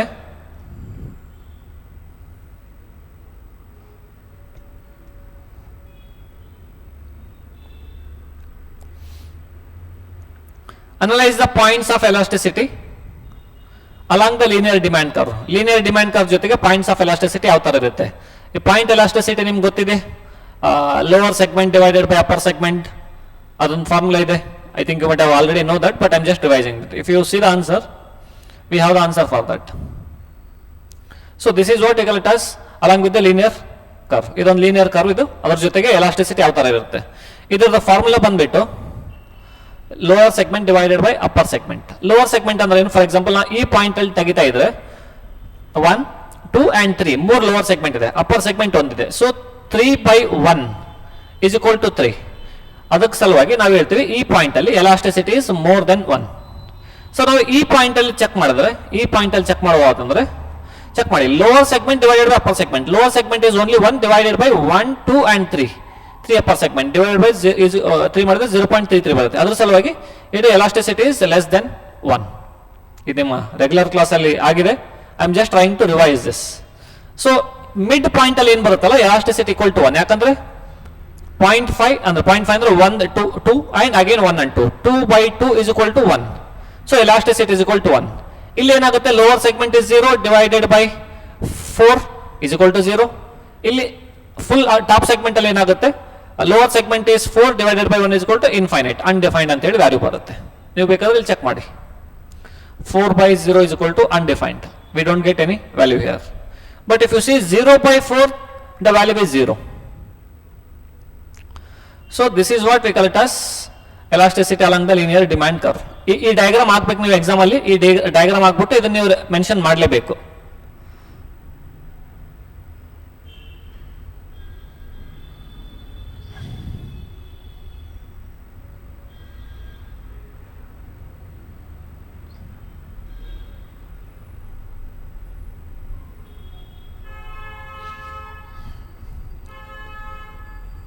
ಸೊ ಇಲ್ಲಿ 5 ಪಾಯಿಂಟ್ ಇದೆ. ಇಲ್ಲೊಂದು ಸ್ವಲ್ಪ ಥಿಯರಿ ಇದೆ. On straight line linear demand curve A Q is equal to A minus B P elasticity varies along the demand curve. ಹೆಂಗೆ ಡಿಮ್ಯಾಂಡ್ ಕರ್ವ್ ಇಲ್ಲಿ ಚೇಂಜ್ ಆಗ್ತಾ ಹೋಗುತ್ತೆ ಹಂಗಂಗ ಎಲಾಸ್ಟಿಸಿಟಿನೂ ಚೇಂಜ್ ಆಗುತ್ತೆ. ಅದಕ್ಕೊಂದಷ್ಟು ಫಾರ್ಮುಲಾ ಇದೆ. Formula you can go through that. So ನಾವು ನೋಡ್ಬೇಕಾಗಿರುವಂಥದ್ದು at high price level. High price level ಅಂದ್ರೆ ಏನು? ಇಲ್ಲಿ ನೋಡಿ, ಇದು ಪ್ರೈಸ್, ಇದು ಕ್ವಾಂಟಿಟಿ ಥಿಂಗ್. ಈ ಹೈ ಪ್ರೈಸ್ ಲೆವೆಲ್ ಇದ್ರೆ ಏನಾಗುತ್ತೆ? ಲೋ ಕ್ವಾಂಟಿಟಿ ಇರುತ್ತೆ. ಅದ್ರ ಸಲುವಾಗಿ elastic magnitude is more than 1 ಅಂತ ಹೇಳಿದ್ರೆ actually that should be infinite. Okay, ಈ ಪಾಯಿಂಟ್ ಇಂದ ಮೇಲ್ಗಡೆ ಏನಿದೆ ಇದು ಮೋರ್ ದೆನ್ 1 ಕಾನ್ಸೆಪ್ಟ್ ಇದೆ. That is also okay, both are acceptable. So ಇದು ಮಿಡ್ ಪಾಯಿಂಟ್ ಬಂತಂದ್ರೆ in this mid point elasticity equal to 1. Why is local segment divide by upper segment. So below mid point ಅಂದ್ರೆ ಈ point ಬಗ್ಗೆ ಮಾತಾಡ್ತಾ ಇದ್ದೇವೆ ನಾವು. Under this point, so it is less than 1 by 1/3, 1/2, all those things. So at price 0, that is elasticity equal to 0, it is price 0 ಇದ್ದಾಗ elasticity 0 ಇರುತ್ತೆ. Price very high ಇದ್ದಾಗ elasticity infinite ಇರುತ್ತೆ. ಇದು infinite, ಇದು 0. This is what it looks like.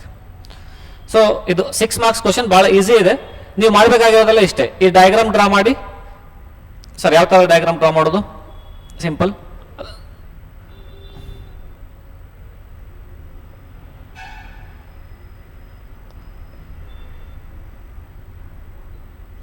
So X axis ಮತ್ತು Y axis ಎರಡಕ್ಕೂ touch ಆಗೋ ಒಂದು ಡಯಾಗ್ರಾಮ್ ಡ್ರಾ ಮಾಡಿ. 1 point, 2 point, 3 point, 4 point, 5 point. ಇಲ್ಲಿ elasticity equal to 1, elasticity is less than 1, elasticity equal to 0, elasticity is more than 1, elasticity is infinite. This is what we have to write. Then we have to explain at midpoint, at lower point. ಈ ನೋಡಿದ್ರೆ ಗೊತ್ತಾಗುತ್ತೆ. ನಿಮಗೆ ಬೇಕಾದ್ರೆ ಇಲ್ಲಿ stop ಮಾಡ್ತೀನಿ, ನೀವು photo ಹೊಡ್ಕೊಳ್ಳಿ, screen shot ತಗೊಳ್ಳಿ ಒಂದು. This is what the answer for that question. Then explain the shapes of total product, average product and marginal product curve. So total product, marginal product, average product ಯಾವ ತರ shape ಇರುತ್ತೆ? ಇದು short run production function curve ಅಲ್ಲಿ ಬರುತ್ತೆ.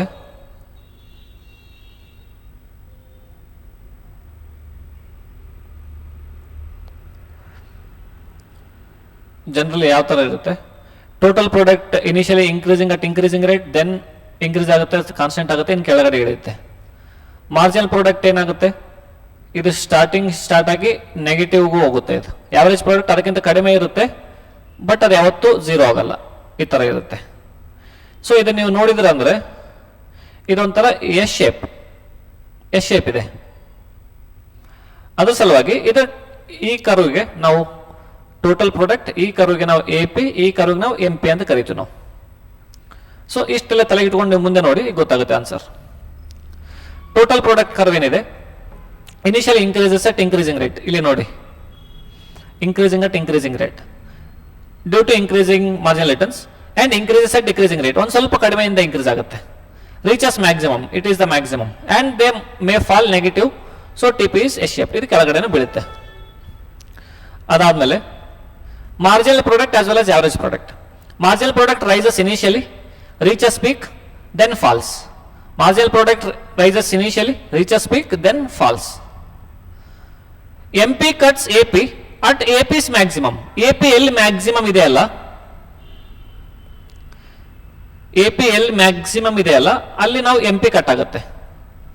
And MP eventually becomes 0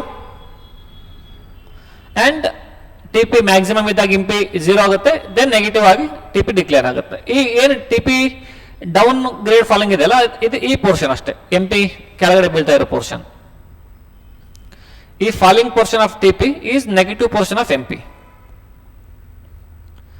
then average product, if you see the average product, A P also rises. M P is ಯಾವಾಗ A P rise ಆಗ್ತಿರುತ್ತಲ್ಲ,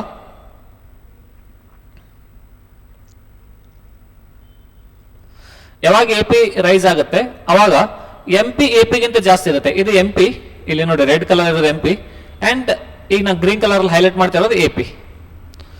and it reaches maximum where M P equal to A P. ಇದು ಎರಡು ಅಲ್ಲಿ touch ಆಗುತ್ತೆ, ಅದು maximum point. Then it start declining. ಅವಾಗ M P A ಪಿಗಿಂತ ಕಡಿಮೆ ಇರುತ್ತೆ, ಎ ಪಿ ಇಲ್ಲೇ ಇದೆ, ಎಂ ಪಿ ಇಲ್ಲಿದೆ. Then graphically T P is above M P, that's okay.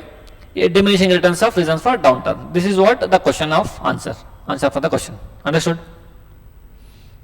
ಇಷ್ಟೇ ನೀವು ಮಾಡಬೇಕಾಗಿರೋದು. T P S shape curve, initial increase at increasing rate. ಮೊದಲು ಸ್ಟಾರ್ಟಿಂಗ್ ಜಾಸ್ತಿ ಆಗಿ ಇನ್ಕ್ರೀಸ್ ಆಗುತ್ತೆ, ಆಮೇಲೆ ಕಡಿಮೆ ಇನ್ಕ್ರೀಸ್ ಆಗುತ್ತೆ, ಮ್ಯಾಕ್ಸಿಮಮ್ ರೀಚ್ ಆಗುತ್ತೆ, ಕೆಳಗಡೆ ಬೀಳುತ್ತೆ. ಎಂ ಪಿಗೆ ಬಂದಾಗ ಇನಿಷಿಯಲಿ ಇನ್ಕ್ರೀಸ್ ಆಗುತ್ತೆ, ಪೀಕ್ ರೀಚ್ ಆಗುತ್ತೆ, ಎ ಪಿ ಕಟ್ ಆಗುತ್ತೆ, ದೆನ್ ಅವಾಗ ಎ ಪಿ ಮ್ಯಾಕ್ಸಿಮಮ್ ಇರುತ್ತೆ, ದೆನ್ 0 ಆಗಿ ನೆಗೆಟಿವ್ ಆಗುತ್ತೆ. ಎ ಪಿ ಇನ್ಕ್ರೀಸ್ ಆಗುತ್ತೆ, ಬಟ್ ಇನ್ಕ್ರೀಸ್ ಆಗೋ ಟೈಮಲ್ಲಿ ಅದು ಎಂ ಪಿಗಿಂತ ಕಡಿಮೆ ಇರುತ್ತೆ. ನಂತರ ಅದು ಮ್ಯಾಕ್ಸಿಮಮ್ ಪಾಯಿಂಟ್ ಅಲ್ಲಿ ಎಂ ಪಿನ್ ಕಟ್ ಮಾಡುತ್ತೆ, ದೆನ್ ಅದಕ್ಕೆ ಡೌನ್ ಗ್ರೇಡ್ ಆಗಿ ಬರುತ್ತೆ. ಬಟ್ 0 ಆಗಲ್ಲ, ನೆಗೆಟಿವ್ ಆಗಲ್ಲ, ಅದು ಪಾಸಿಟಿವ್ ಅಲ್ಲೇ ಇರುತ್ತೆ. This is A P. That is question number 37.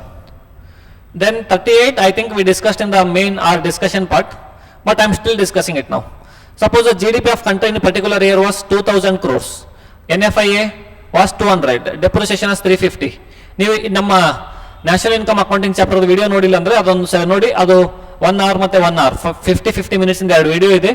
ಆ 2 ವಿಡಿಯೋ ನೀವು ನೋಡಿದ್ರೆ ನೀವು ಈ ಚಾಪ್ಟರ್ ಇಂದ ಯಾವ ಕ್ವಶನ್ ಬಂದರೂ ನೀವು ಕಣ್ಣು ಮುಚ್ಕೊಂಡು ಮಾಡ್ಬೋದು. ಈ ಕ್ವಶನ್ ವೈಸ್ ಹೋಗ್ಬೇಡಿ, ಕಾನ್ಸೆಪ್ಟ್ ವೈಸ್ ಹೋಗಿ. ಒಂದು ವಿಡಿಯೋದಲ್ಲಿ ಕಾನ್ಸೆಪ್ಟ್ ಇದೆ, ಇನ್ನೊಂದು ವಿಡಿಯೋದಲ್ಲಿ ಕ್ವಶನ್ಸ್ ಸಾಲ್ವ್ ಮಾಡಿದ್ದೀನಿ ಎಲ್ಲ ನ್ಯಾಷನಲ್ ಇನ್ಕಮ್ದು.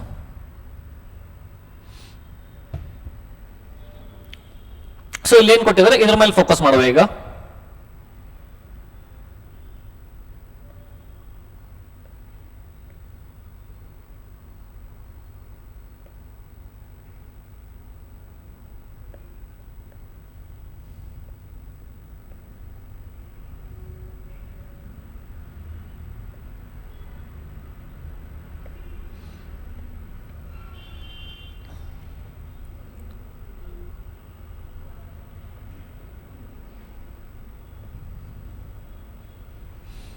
ಸೊ ಇಲ್ಲಿದೆ G D P, M P ಕೊಟ್ಟಿದ್ದಾರೆ. G D P, M P ಆದ್ಮೇಲೆ ಎನ್ ಎಫ್ ಐ ಇದೆ, ಡಿಪ್ರಿಸಿಯೇಷನ್ ಇದೆ, NIT ನೆಟ್ ಇಂಡೈರೆಕ್ಟ್ ಟ್ಯಾಕ್ಸಸ್ ಇದೆ. ನಮ್ಗೇನ್ ಕೇಳ್ತಾರೆ, N D P, M P ಕೇಳ್ತಾ ಇದ್ದಾರೆ. ನೀವು ಆ ವಿಡಿಯೋ ನೋಡಿ, ಈ ವಿಡಿಯೋ ಫಸ್ಟ್ ಆಗಿ ನೋಡ್ತಾ ಇದ್ರೆ ಫಸ್ಟ್ ಅವಾಗ ಆ ಚಾಪ್ಟರ್ ವಿಡಿಯೋ ನೋಡ್ಕೊಂಡ್ ಬನ್ನಿ, ಗೊತ್ತಾಗುತ್ತೆ. N D P, M P equal to ನಮಗೆ G D P, M P ಇದೆ, ನಮ್ಮ ಕಡೆ ಇರೋದು ಗ್ರಾಸ್, ನಮ್ಗೆ ಬೇಕಾಗಿರೋದು net, minus depreciation, gross net ಆಯಿತು.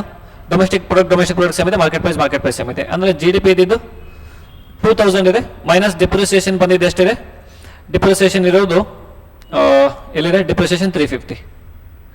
So 2000 minus 350 is equal to 1650 is the answer. Then GNP MP ಕೇಳ್ತಾ ಇದ್ದಾರೆ. GNP MP ಸರ್ ಯಾವುದರಿಂದ ಕಂಡು ಹಿಡಬಹುದು, ನೀವು ಯಾವುದರಿಂದ ಕಂಡು ಹಿಡಬಹುದು. ನಮ್ಮ ಕಡೆ ಇರೋದೀಗ ಜಿ ಡಿ ಪಿಯಿಂದನೇ ತಗೋತೀನಿ ನಾನು. G D P M P, ಅಲ್ಲಿಂದ ನಾವು ಪ್ಲಸ್ ಮೈನಸ್ ಏನು ಮಾಡ್ಬೇಕು ಚೆಕ್ ಮಾಡುವ. ಈಗ ನಮ್ಮ ಕಡೆ ಗ್ರಾಸ್ ಇದೆ, ಗ್ರಾಸ್ ಬೇಕು. ಡೊಮೆಸ್ಟಿಕ್ ಇದೆ, ನ್ಯಾಷನಲ್ ಬೇಕು. So plus NFIA, market price ಇದೆ, ಮಾರ್ಕೆಟ್ ಪ್ರೈಸ್ ಬೇಕು. ಇಷ್ಟೇ. ಇದಕ್ಕೆ ಏನು ಮಾಡ್ತೀವಿ ನಾವು, ಜಿ ಡಿ ಪಿ 2000 ಇದೆ, ಪ್ಲಸ್ NFIA ಎಷ್ಟಿದೆ, NFIA is 200 crores. So 2200 is the answer. Next ಹೆಂಗೆ ಕೇಳ್ತಾ ಇದ್ದಾರೆ, NNP MP ಕೇಳ್ತಾ ಇದ್ದಾರೆ. NNP MP equal to GNP MP ಅಂತ ತಗೋಬೋದಾ? ಓಕೆ, ತಗೋಬಹುದು. So GNP MP, so gross ಇದೆ, ನಮ್ಗೆ ನೆಟ್ ಬೇಕು. ನೆಟ್ ಬೇಕಂದ್ರೆ ಮೈನಸ್ ಡೆಪ್ರಿಸಿಯೇಷನ್ ಮಾಡ್ತೀವಿ.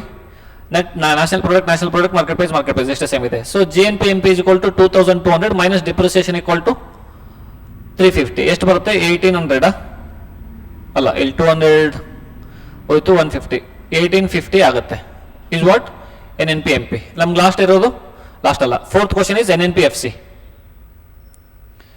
So NNP FC is equal to, ಇದು ಇಲ್ಲಿ 1 ಆಯಿತು, 2, 3, ಇಲ್ಲಿ ನಾವು ಈಗ ಫೋರ್ತ್ 1 ಮಾಡ್ತಾ ಇದ್ದೀವಿ. NNP FC equal to NNP MP ಇಂದ ತಗೋಬಹುದು. ಓಕೆ, ಅಲ್ಲಿಂದನೇ ತಗೊಳ್ಳುವ. NNP MP ಸೇಮ್ ಇದೆ. ನಮಗೆ ಮಾರ್ಕೆಟ್ ಪ್ರೈಸ್ ಇದೆ, ಫ್ಯಾಕ್ಟರ್ ಕಾಸ್ಟ್ ಬೇಕು, minus net indirect taxes. So is equal to 1850 minus indirect taxes equal to 300. So ಇದು 1550 ಆಗುತ್ತೆ NNP FC. Then which one is called as national income? NNP FC is called as national income. ಇದಕ್ಕೆ ನಾವು national income ಅಂತ ಕರಿತೀವಿ. 5ನೇ question answer. Is GNP always greater than national income? Actually, we have done the same question in our material discussion also, where national income accounting chapter discussion ಮಾಡಿರೋದು. So ಇದನ್ನು ನೀವು ನೋಡಿದ್ರೆ GNP ಯಾವಾಗಲೂ national income ಗಿಂತ ಜಾಸ್ತಿ ಇರುತ್ತಾ? National income ಅಲ್ಲಿ ಏನು ವೇರಿಯೇಬಲ್ಸ್ ಇದೆ? National income is nothing but NNP FC. ಇಲ್ಲಿ ನೆಟ್ ಇದೆ, GNP ಇಲ್ಲಿ ಗ್ರಾಸ್ ಇದೆ. ಸೊ ಎರಡೋದು ಡಿಫರೆನ್ಸ್ ಇಸ್ ಡಿಪ್ರಿಸಿಯೇಷನ್. ಇಲ್ಲಿ ಡಿಪ್ರಿಸಿಯೇಷನ್ ಆಡ್ ಆಗಿದೆ, ಇಲ್ಲಿ ಡಿಪ್ರಿಸಿಯೇಷನ್ ಆಡ್ ಆಗಿಲ್ಲ. ಇದು ನಾವು ಮಾರ್ಕೆಟ್ ಪ್ರೈಸ್ ಅಂತ ಕನ್ಸಿಡರ್ ಮಾಡಿದರೆ, ಇಲ್ಲಿ ಫ್ಯಾಕ್ಟರ್ ಕಾಸ್ಟ್ ಇದೆ, ಇಲ್ಲಿ ಮಾರ್ಕೆಟ್ ಪ್ರೈಸ್ ಇದೆ. ಅಂದ್ರೆ ಮಾರ್ಕೆಟ್ ಪ್ರೈಸ್ ಅಲ್ಲಿ ಇಂಡೈರೆಕ್ಟ್ ಟ್ಯಾಕ್ಸ್ ಆಡ್ ಆಗಿದೆ, ಇಲ್ಲಿ ಇಂಡೈರೆಕ್ಟ್ ಟ್ಯಾಕ್ಸ್ ಆಡ್ ಆಗಿಲ್ಲ. Generally yes, but need not be always. This is what the question. Then the next question is explain open market operation. What is open market operation? See, ನಮ್ಮ ಕಂಟ್ರಿಲಿ ಯಾವಾಗಾದರೂ interest rate ಅಥವಾ inflation ಬಹಳ ಕೈ ಮೀರಿ ಹೋಗಿದ್ರೆ ಅಥವಾ ಬಹಳ ಕಡಿಮೆ ಇದ್ದಿದ್ರೆ, ಸೊ ನಮ್ಮ ಕಂಟ್ರಿಯಲ್ಲಿ inflation target 4%. Central government RBI ಗೆ ಹೇಳಿದೆ 4% ಇನ್ಫ್ಲೇಷನ್ ಮೇಂಟೈನ್ ಮಾಡಿ ಅಂತೇಳಿ. ಅದಕ್ಕಿಂತ 4ಗಿಂತ ಜಾಸ್ತಿ ಆಯ್ತಂದ್ರೆ ಒಂದ್ ಸ್ವಲ್ಪ ಟಾಲರಬಲ್ ಲಿಮಿಟ್ ಇದೆ, ಒಂದ್ ಸ್ವಲ್ಪ ಕಡಿಮೆ ಆದ್ರೆ ಟಾಲರಬಲ್ ಲಿಮಿಟ್ ಇದೆ. 4+2 ಆರ್ -2, 2 to 6% ಒಳಗಡೆ ಮೇಂಟೈನ್ ಮಾಡಬೇಕು.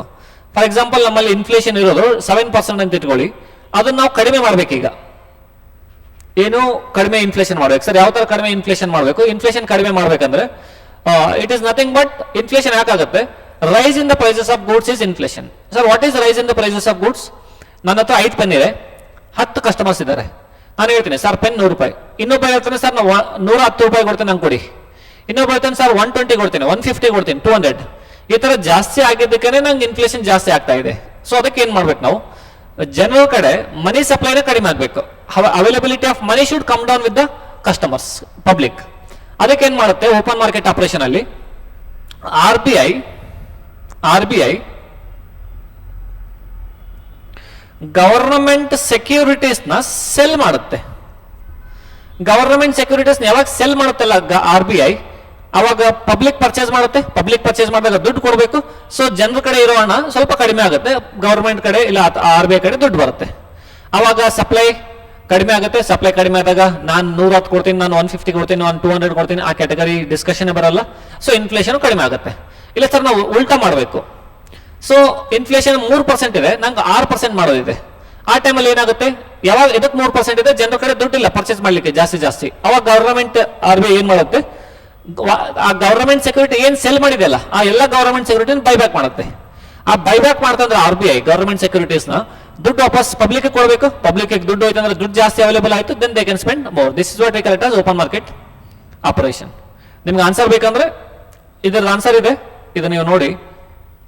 ಆಮೇಲೆ 1650, 22, 1850 and 1550.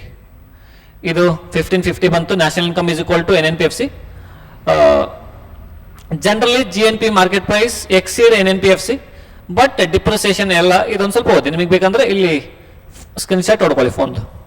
Then open market operation ಅಂದ್ರೆ central bank, that is RBI. ನಮ್ಮ ಎಲ್ಲ ಕಂಟ್ರಿಗೆ ಒಂದೊಂದು ಸೆಂಟ್ರಲ್ ಬ್ಯಾಂಕ್ ಇರುತ್ತೆ, ನಮ್ಮ country central bank RBI buys and sells government securities in the open market to regulate the liquidity and control the money supply. If you want, you can take it, the screenshot. It is the same answer.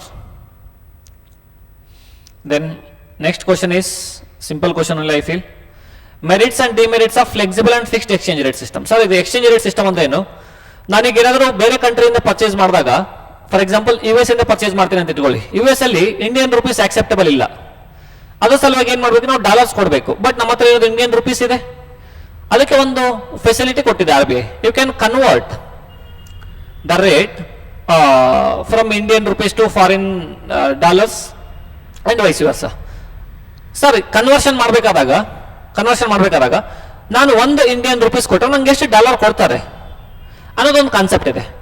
ಆ concept ಏನಿದೆ ಅಲ್ಲ, ಅದಕ್ಕೆ ನಾವು 3 types of exchange rate system decide ಮಾಡ್ತೀವಿ. ಒಂದು fixed exchange rate system, ಒಂದು floating exchange rate system, third one is managed floating exchange rate. ಇದರ ಜೊತೆಗೇನೆ ಮತ್ತೆ ಬಹಳಷ್ಟಿದೆ, crawling peg, band, all those are there. But ಇಲ್ಲಿ ನಮಗೆ ಮೇನ್ ಇರೋದು 3: ಫಿಕ್ಸ್ಡ್, ಫ್ಲೋಟಿಂಗ್ ಅಂಡ್ ಫ್ಲೆಕ್ಸಿಬಲ್.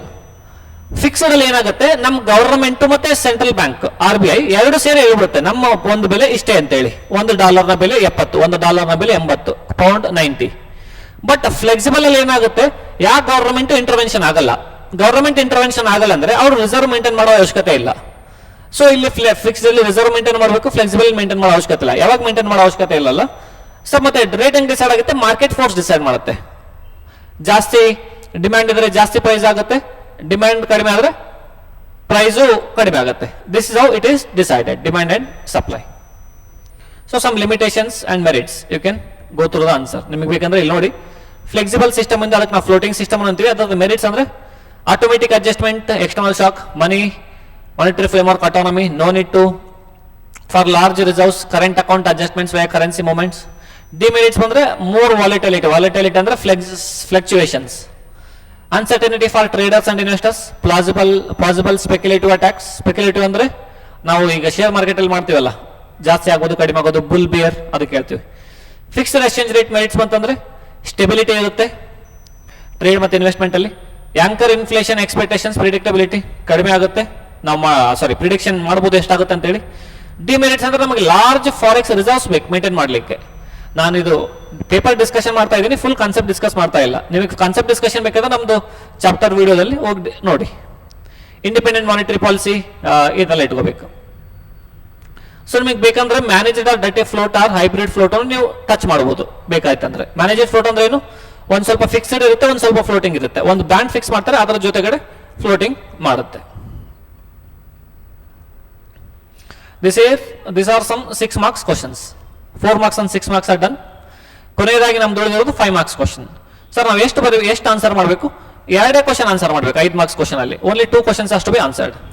ಎಷ್ಟು ಕ್ವಶನ್ಸ್ ಇದೆ, 1 2 3 ಕ್ವಶನ್ಸ್ ಇದೆ, ಅಲ್ಲಿ 2 ಕ್ವಶನ್ ಆರ್ಡರ್ ಮಾಡಬೇಕು, ಆನ್ಸರ್ ಮಾಡಬೇಕು. Mainly what is this practical oriented questions ಇದು. 2 questions into 5 marks, 10 marks totally.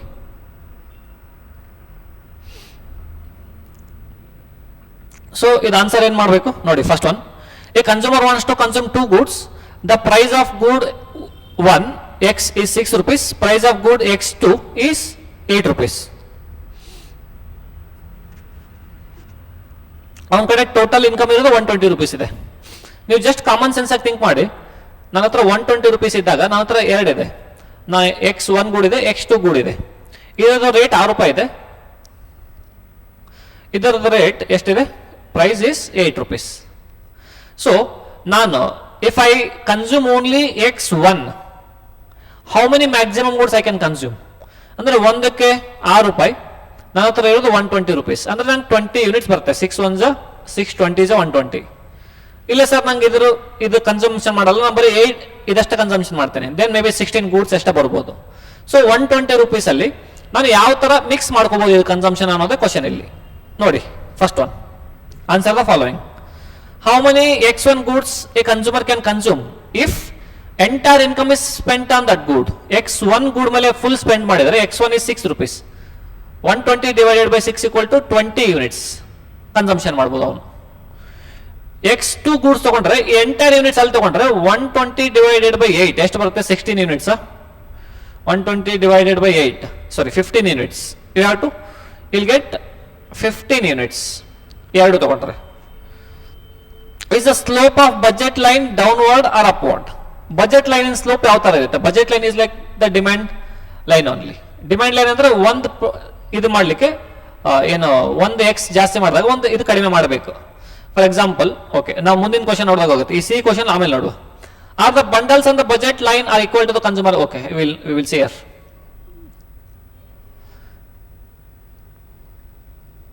So I will take this as budget line. ಈ ಬಜೆಟ್ ಲೈನ್ ಏನಾಗುತ್ತೆ? ಇಲ್ಲಿ ಎಕ್ಸ್ ಇದೆ, ಇಲ್ಲಿ ವೈ ಇದೆ. ಸೊ ನಾನು ಎಕ್ಸ್ ಮತ್ತೆ ವೈ ಏನ್ ಹೇಳ್ತಾ ಇದಿರಲ್ಲ, ನಾನು ಮ್ಯಾಕ್ಸಿಮಮ್ 20x ಖರೀದಿ ಮಾಡ್ಬೋದು ಅಥವಾ 16y ಕನ್ಸಂಪ್ಷನ್ ಮಾಡ್ಬೋದು. 20x R 16y. ನಾನು 20x ಕನ್ಸಂಪ್ಷನ್ ಮಾಡಿದರೆ, if I consume 20x, I will consume 0 amount of y. Or if I consume 16 of y, then I have to consume 0 amount of x. So ನಾನು ಒಂದು ಕಮಾಡಿಟಿನ 120 rupees spend ಮಾಡಿದ್ರೆ ನಾ ಇನ್ನೊಂದು commodity consumption ಮಾಡೋಕ್ಕಾಗಲ್ಲ. ಇಲ್ಲ, ಅಥವಾ Y commodity consumption ಮಾಡಿದ್ರೆ X commodity consumption ಮಾಡೋಕ್ಕಾಗಲ್ಲ. ಸೊ ಅವಾಗ ಏನ್ ಮಾಡ್ಬೋದು? ನಮ್ಮ ಕಡೆ ಮತ್ತೊಂದು ಆಪ್ಷನ್ ಇದೆ. ಸೊ ನಾನು 20 ಬದಲು ಇದೊಂದು 15 ಕನ್ಸಂಪ್ಷನ್ ಮಾಡ್ಬೋದು.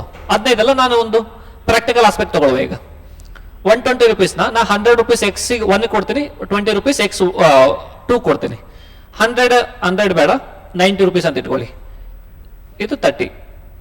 90 divided by 6 equal to 15 units ಆಗುತ್ತೆ. ಇಲ್ಲಿ 30 divided by 8 equal to 30 by 8 is how much?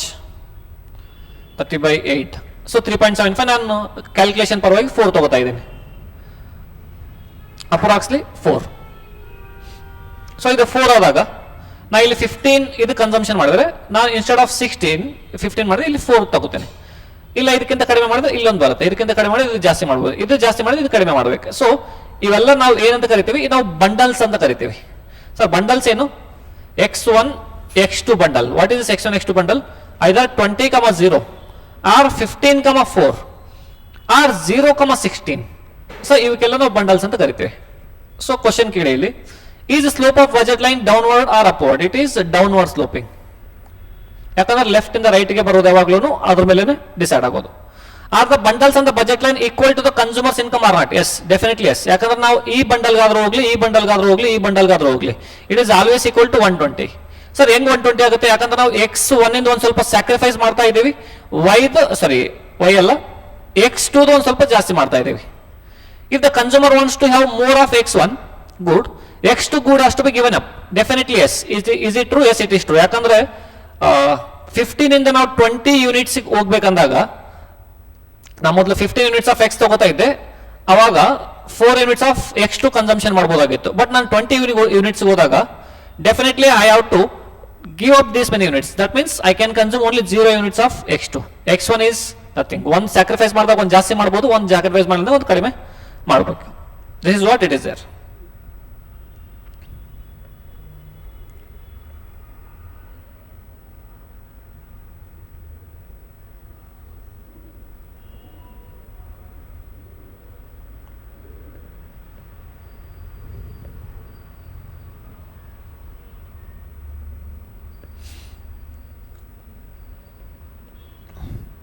So last 2 questions are, draw the diagram for the following table and identify the equilibrium point, equilibrium price and equilibrium quantity, excess demand and excess supply, everything.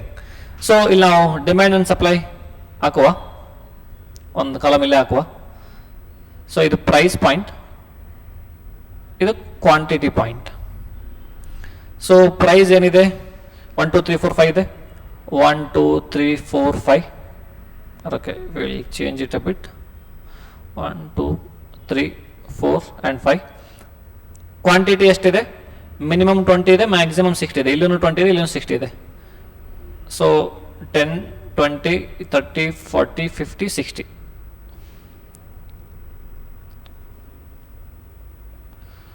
1 2 3 4 5. So ಇದು ಯಾವ ಥರ ಹಾಕೋದು? ನಾವು first demand curve ಹಾಕುವ. Demand curve is from left to right. 1 ರೂಪಾಯಿ price ಇದ್ದಾಗ demand 60 ಇದೆ, ಅಂದ್ರೆ ಪ್ರೈಸ್ ಇಲ್ಲಿದ್ದಾಗ ಡಿಮ್ಯಾಂಡ್ ಇಲ್ಲಿದೆ ಅಂತ. ಸೊ ಇಲ್ಲಿ ಬರುತ್ತೆ. ಸೊ ಇದೊಂದು ಲೈನ್ ಬರುತ್ತೆ. ಪ್ರೈಸ್ 2 ರೂಪಾಯಿ ಆದಾಗ 50 ಆಗುತ್ತೆ. ಸೊ ಈ ತರ ಆಗುತ್ತೆ, ಮತ್ತೆ ಕಡಿಮೆ ಕಡಿಮೆ ಆಗುವಂತ ಬರುತ್ತೆ. ಸೊ ಅದಕ್ಕೆ ನಾ ಏನ್ ಮಾಡ್ತೀನಿ, ಓಕೆ, ನೀವು ನೋಡಿದಾಗ ಈ ಕರ್ವ್ ಬರೋದು ಈ ತರ ಬರುತ್ತೆ. ಇದು ಡಿಮ್ಯಾಂಡ್ ಕರ್ವ್ ಅಂತ ಕರಿತೀವಿ ನಾವು. ಸೊ ಅದಕ್ಕೆ ನಾ ಏನ್ ಮಾಡ್ತೀನಿ, ಈ ತರ ಒಂದು ಲೈನ್ ಎಳೆದು ಬಿಡ್ತೀನಿ ಇಲ್ಲೇ. ಸರ್ ಏನಿದೆ ಲೈನು, 1 ರೂಪಾಯಿ ಪ್ರೈಸ್ ಇದ್ದಾಗ 60 ಯೂನಿಟ್ಸ್ ಇದೆ, 2 ರೂಪಾಯಿ ಪ್ರೈಸ್ ಇದ್ದಾಗ 50 ಯೂನಿಟ್ಸ್ ಇದೆ, 3 ರೂಪಾಯಿ ಪ್ರೈಸ್ ಇದ್ದಾಗ 40 ಯೂನಿಟ್ಸ್ ಇದೆ, 4 ರೂಪೀಸ್ ಪ್ರೈಸ್ ಇದ್ದಾಗ 30 ಯೂನಿಟ್ಸ್ ಇದೆ. ಒಂದಷ್ಟು ಕನ್ಸಿಡರ್ಸ್ ಸೆಂಟ್ರಿಂಗ್ 5 and 10 ಇದೆ. 10 ಅಲ್ಲ, 5 and 20 ಇದೆ. ಸೊ ಇದು demand curve, left to right downward sloping, and supply curve ಇದೆ. Right to again left to right upward sloping. ಇದು ಡಿಮ್ಯಾಂಡ್ ಕರ್ವ್, ಇದು ಸಪ್ಲೈ ಕರ್ವ್. ಫಸ್ಟ್ ಏನಿದೆ, ಇದು ಡಯಾಗ್ರಾಮ್ ಹಾಕೋದು. Identify equilibrium point. Equilibrium point ಇಲ್ಲಿದೆ, ಇದಲ್ಲ,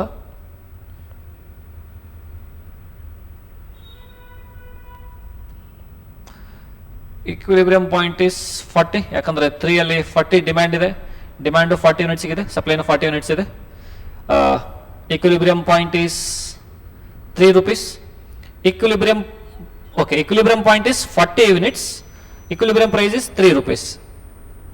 Equilibrium quantity is again 30. Equilibrium is the point T. This one.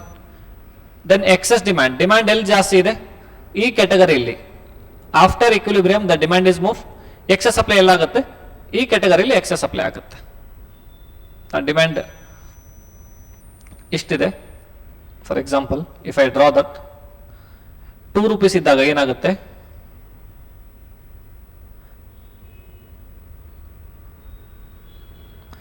₹2 ಇದ್ದಾಗ he is ready to supply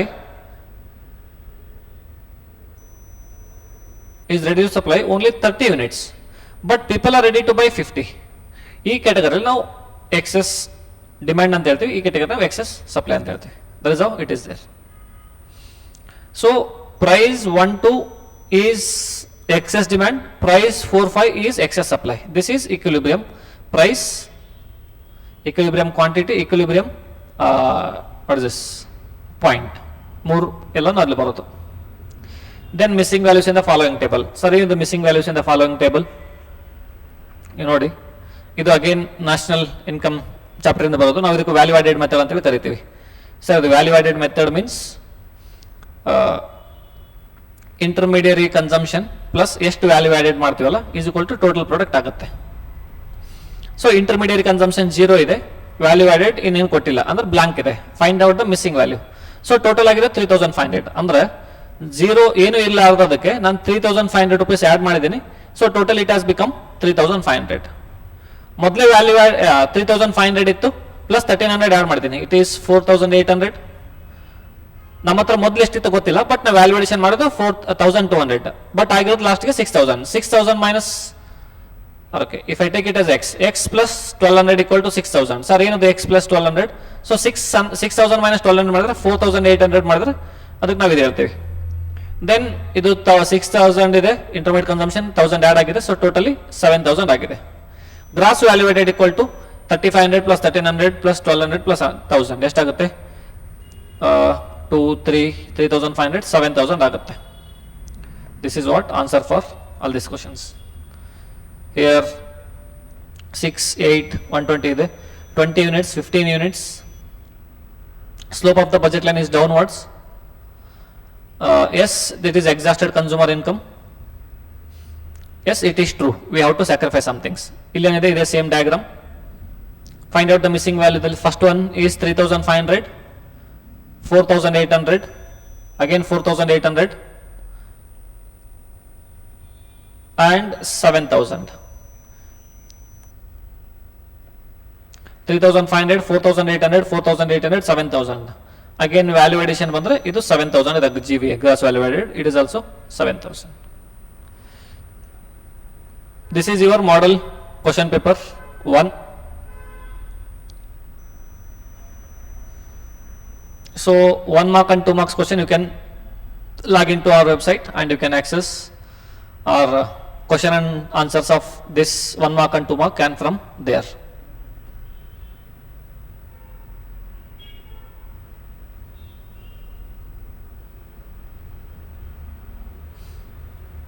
R ನಿಮಗೆ answer ಬೇಕಂದ್ರೆ ಇಲ್ಲೇ ಇದೆ, ನಾವು ಒಂದು ಸ್ವಲ್ಪ ಓವರ್ವ್ಯೂ ಮಾಡ್ಬೋದು ಬೇಕಾದ್ರೆ.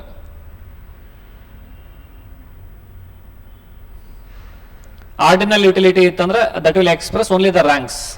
Ordinal utility of this thing, one is cardinal utility, one is ordinal utility. Ordinal utility ಒಳಗಡೆ I love more of jamuns then compared to champakali, that is what we call it as rank. ನಾನು rank ಮಾಡಬೇಕಾದ್ರೆ ಅದು ಒಂದು ಇದು ಒಂದು, ನಾ ಎಷ್ಟು satisfaction ಎಷ್ಟು ಯುಟಿಲಿಟಿ ಡಿರೈವ್ ಆಗ್ತಾ ಇದೆ ನಮ್ಗೆ ಗೊತ್ತಿಲ್ಲ, ಅದು ಕ್ವಾಂಟಿಫೈ ಮಾಡೋಕ್ಕಾಗಲ್ಲ. ಕ್ವಾಂಟಿಫೈ ಮಾಡೋಕ್ಕಾದ್ರೆ ಕಾರ್ಡಿನಲ್ ಯುಟಿಲಿಟಿ, ಕ್ವಾಂಟಿಫೈ ಮಾಡೋಕ್ಕಾಗಿಲ್ಲ ಅಂದ್ರೆ ordinal utility.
Recording in progress.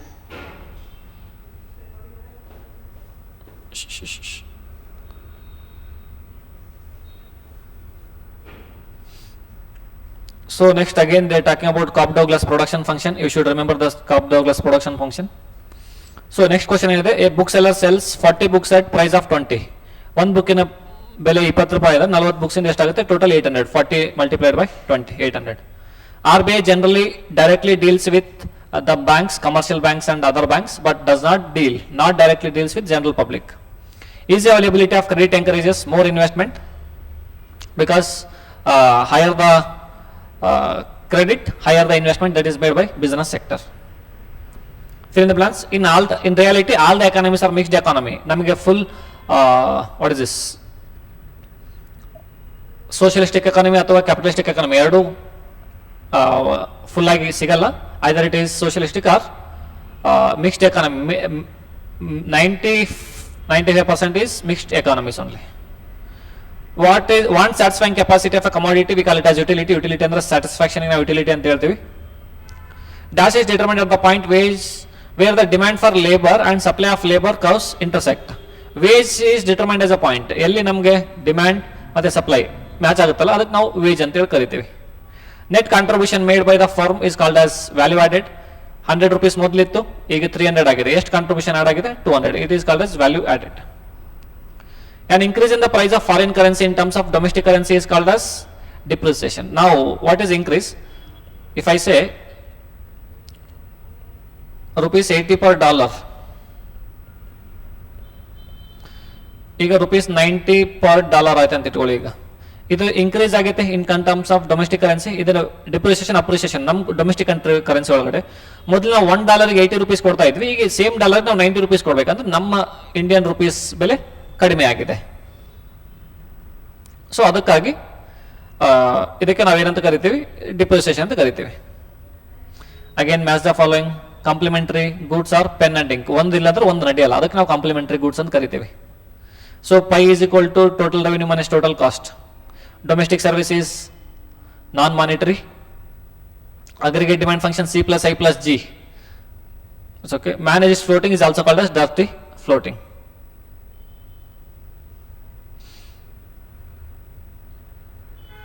So short run production function ಗೆ ವೇರಿಯಬಲ್ ಪ್ರಪೋರ್ಷನ್ ಅಂತ ಹೇಳಿ ಕರಿತೀವಿ.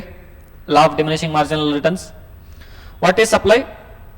Supply is a schedular curve that shows quantity of good that producers willing to supply or sell at a different price during the given period. 1 ರೂಪಾಯಿ ಇದ್ರೆ ಕಡಿಮೆ supply ಮಾಡ್ತೀವಿ, 2 ರೂಪಾಯಿ ಇದ್ರೆ ಜಾಸ್ತಿ ಸಪ್ಲೈ ಮಾಡ್ತೀವಿ, 3 ರೂಪಾಯಿ ಇದ್ರೆ ಮತ್ತೆ ಜಾಸ್ತಿ ಮಾಡ್ತೀವಿ, 4 ರೂಪಾಯಿ ಇದ್ರೆ ಜಾಸ್ತಿ ಮಾಡ್ತೀವಿ. So supply means it is the total amount of supply that is being made at a different price level is called as this thing. What is the well known of the Adam Smith? Adam Smith 1 marks question ಎಲ್ಲಿದೆ ಇದು?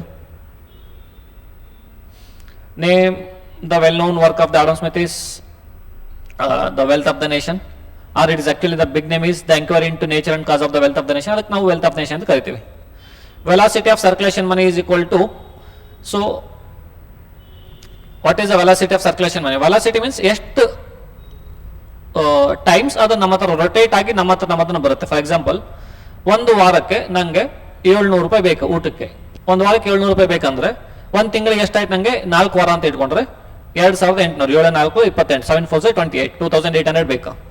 But ನಾನೇನ್ ಮಾಡ್ತೇನೆ ಅಂದ್ರೆ 1 weak work ಮಾಡ್ತೇನೆ, Sunday ನಂಗೆ payment ಸಿಗುತ್ತೆ. ಆ Sunday payment ತಗೊಂಡು ಮತ್ತೆ ನಾನು 1 ವೀಕ್ ಕೆಲಸ ಮಾಡ್ತೇನೆ, ಮತ್ತೆ ಅಗೇನ್ 700 ಬರುತ್ತೆ 1 ವೀಕ್ ಆದ್ಮೇಲೆ, ಮತ್ತೆ ಸಂಡೇ ಆದ್ಮೇಲೆ ಮತ್ತೆ 1 ವೀಕ್ ಮತ್ತೆ 7. That means same 700 rupees is being rotating 4 times in a same month for me is called as velocity. The number of times the unit of money used to purchase the final goods and services in that period. Public production ಗೆ ನಾವು generally public sector collective or public sector consumption, defense, park, police, all those things are public things. Production possibility frontier, you know that already. A curve showing the maximum combination of 2 goods that an economy can produce using the full employment resources in the technology. Then factors that determine the optimal choice of consumer, many things, budget, utility, other things also. 2 short run cost, fixed cost and variable cost. Shut down point ಅಂದ್ರೆ ಯಾವ ಪಾಯಿಂಟ್ಗಿಂತ ನಾವು ಜಾಸ್ತಿ production ಮಾಡಿದ್ರೆ ನಮ್ದು loss ಆಗುತ್ತೆ, ಅದಕ್ಕೆ ನಾವು shut down point ಅಂತ ಹೇಳ್ತೀವಿ. ವಿ ಕಾಲ್ ಇಟ್ ಆಸ್ ಅದಕ್ಕಿಂತ ಜಾಸ್ತಿ ಖರ್ಚಾದ್ರೂ ನಾವು ಮಾಡಬಾರ್ದು, ಅದಕ್ಕಿಂತ ಕಡಿಮೆ ಪ್ರೈಸ್ ಆದ್ರೂ ನಾವು ಸೆಲ್ ಮಾಡಬಾರ್ದು. I have to shut down my industry.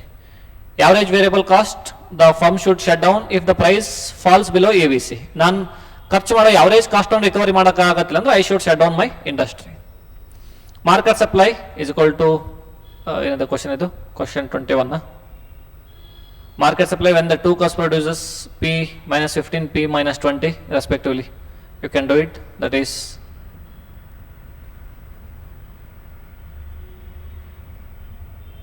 horizontal summation ಮಾಡಿ ಅದನ್ನ. 4 factors of productions and their rewards, land, labor, capital and entrepreneurship are the 4 factors of production. Their rewards are rent, wages, interest and profit. Accumulation and decumulation of inventory we have discussed already. That can be increasing the inventory or decreasing the inventory. That can be what is this? Planned accumulation or unplanned accumulation, planned accumulation or unplanned decumulation. You can go through this. MPC means marginal propensity to save. APS and MPS, average propensity to save. ಇನ್ನೊಂದು 2 words ಇದೆ, APC and MPC, marginal propensity to consume and average propensity to consume. Components of planned revenue expenditure. This is also okay. Planned revenue expenditure. Revenue ಅಂದ್ರೆ continuous ಆಗಿ repeat ಆಗುವಂತ expenditure. Why proportional income tax act as automatic stabilizer? Proportional income tax ಅಂದ್ರೆ income ಜಾಸ್ತಿ ಆದಾಗ tax ಜಾಸ್ತಿ ಆಗುತ್ತೆ, income ಕಡಿಮೆ ಆದಾಗ ಟ್ಯಾಕ್ಸ್ ಕಡಿಮೆ ಆಗುತ್ತೆ.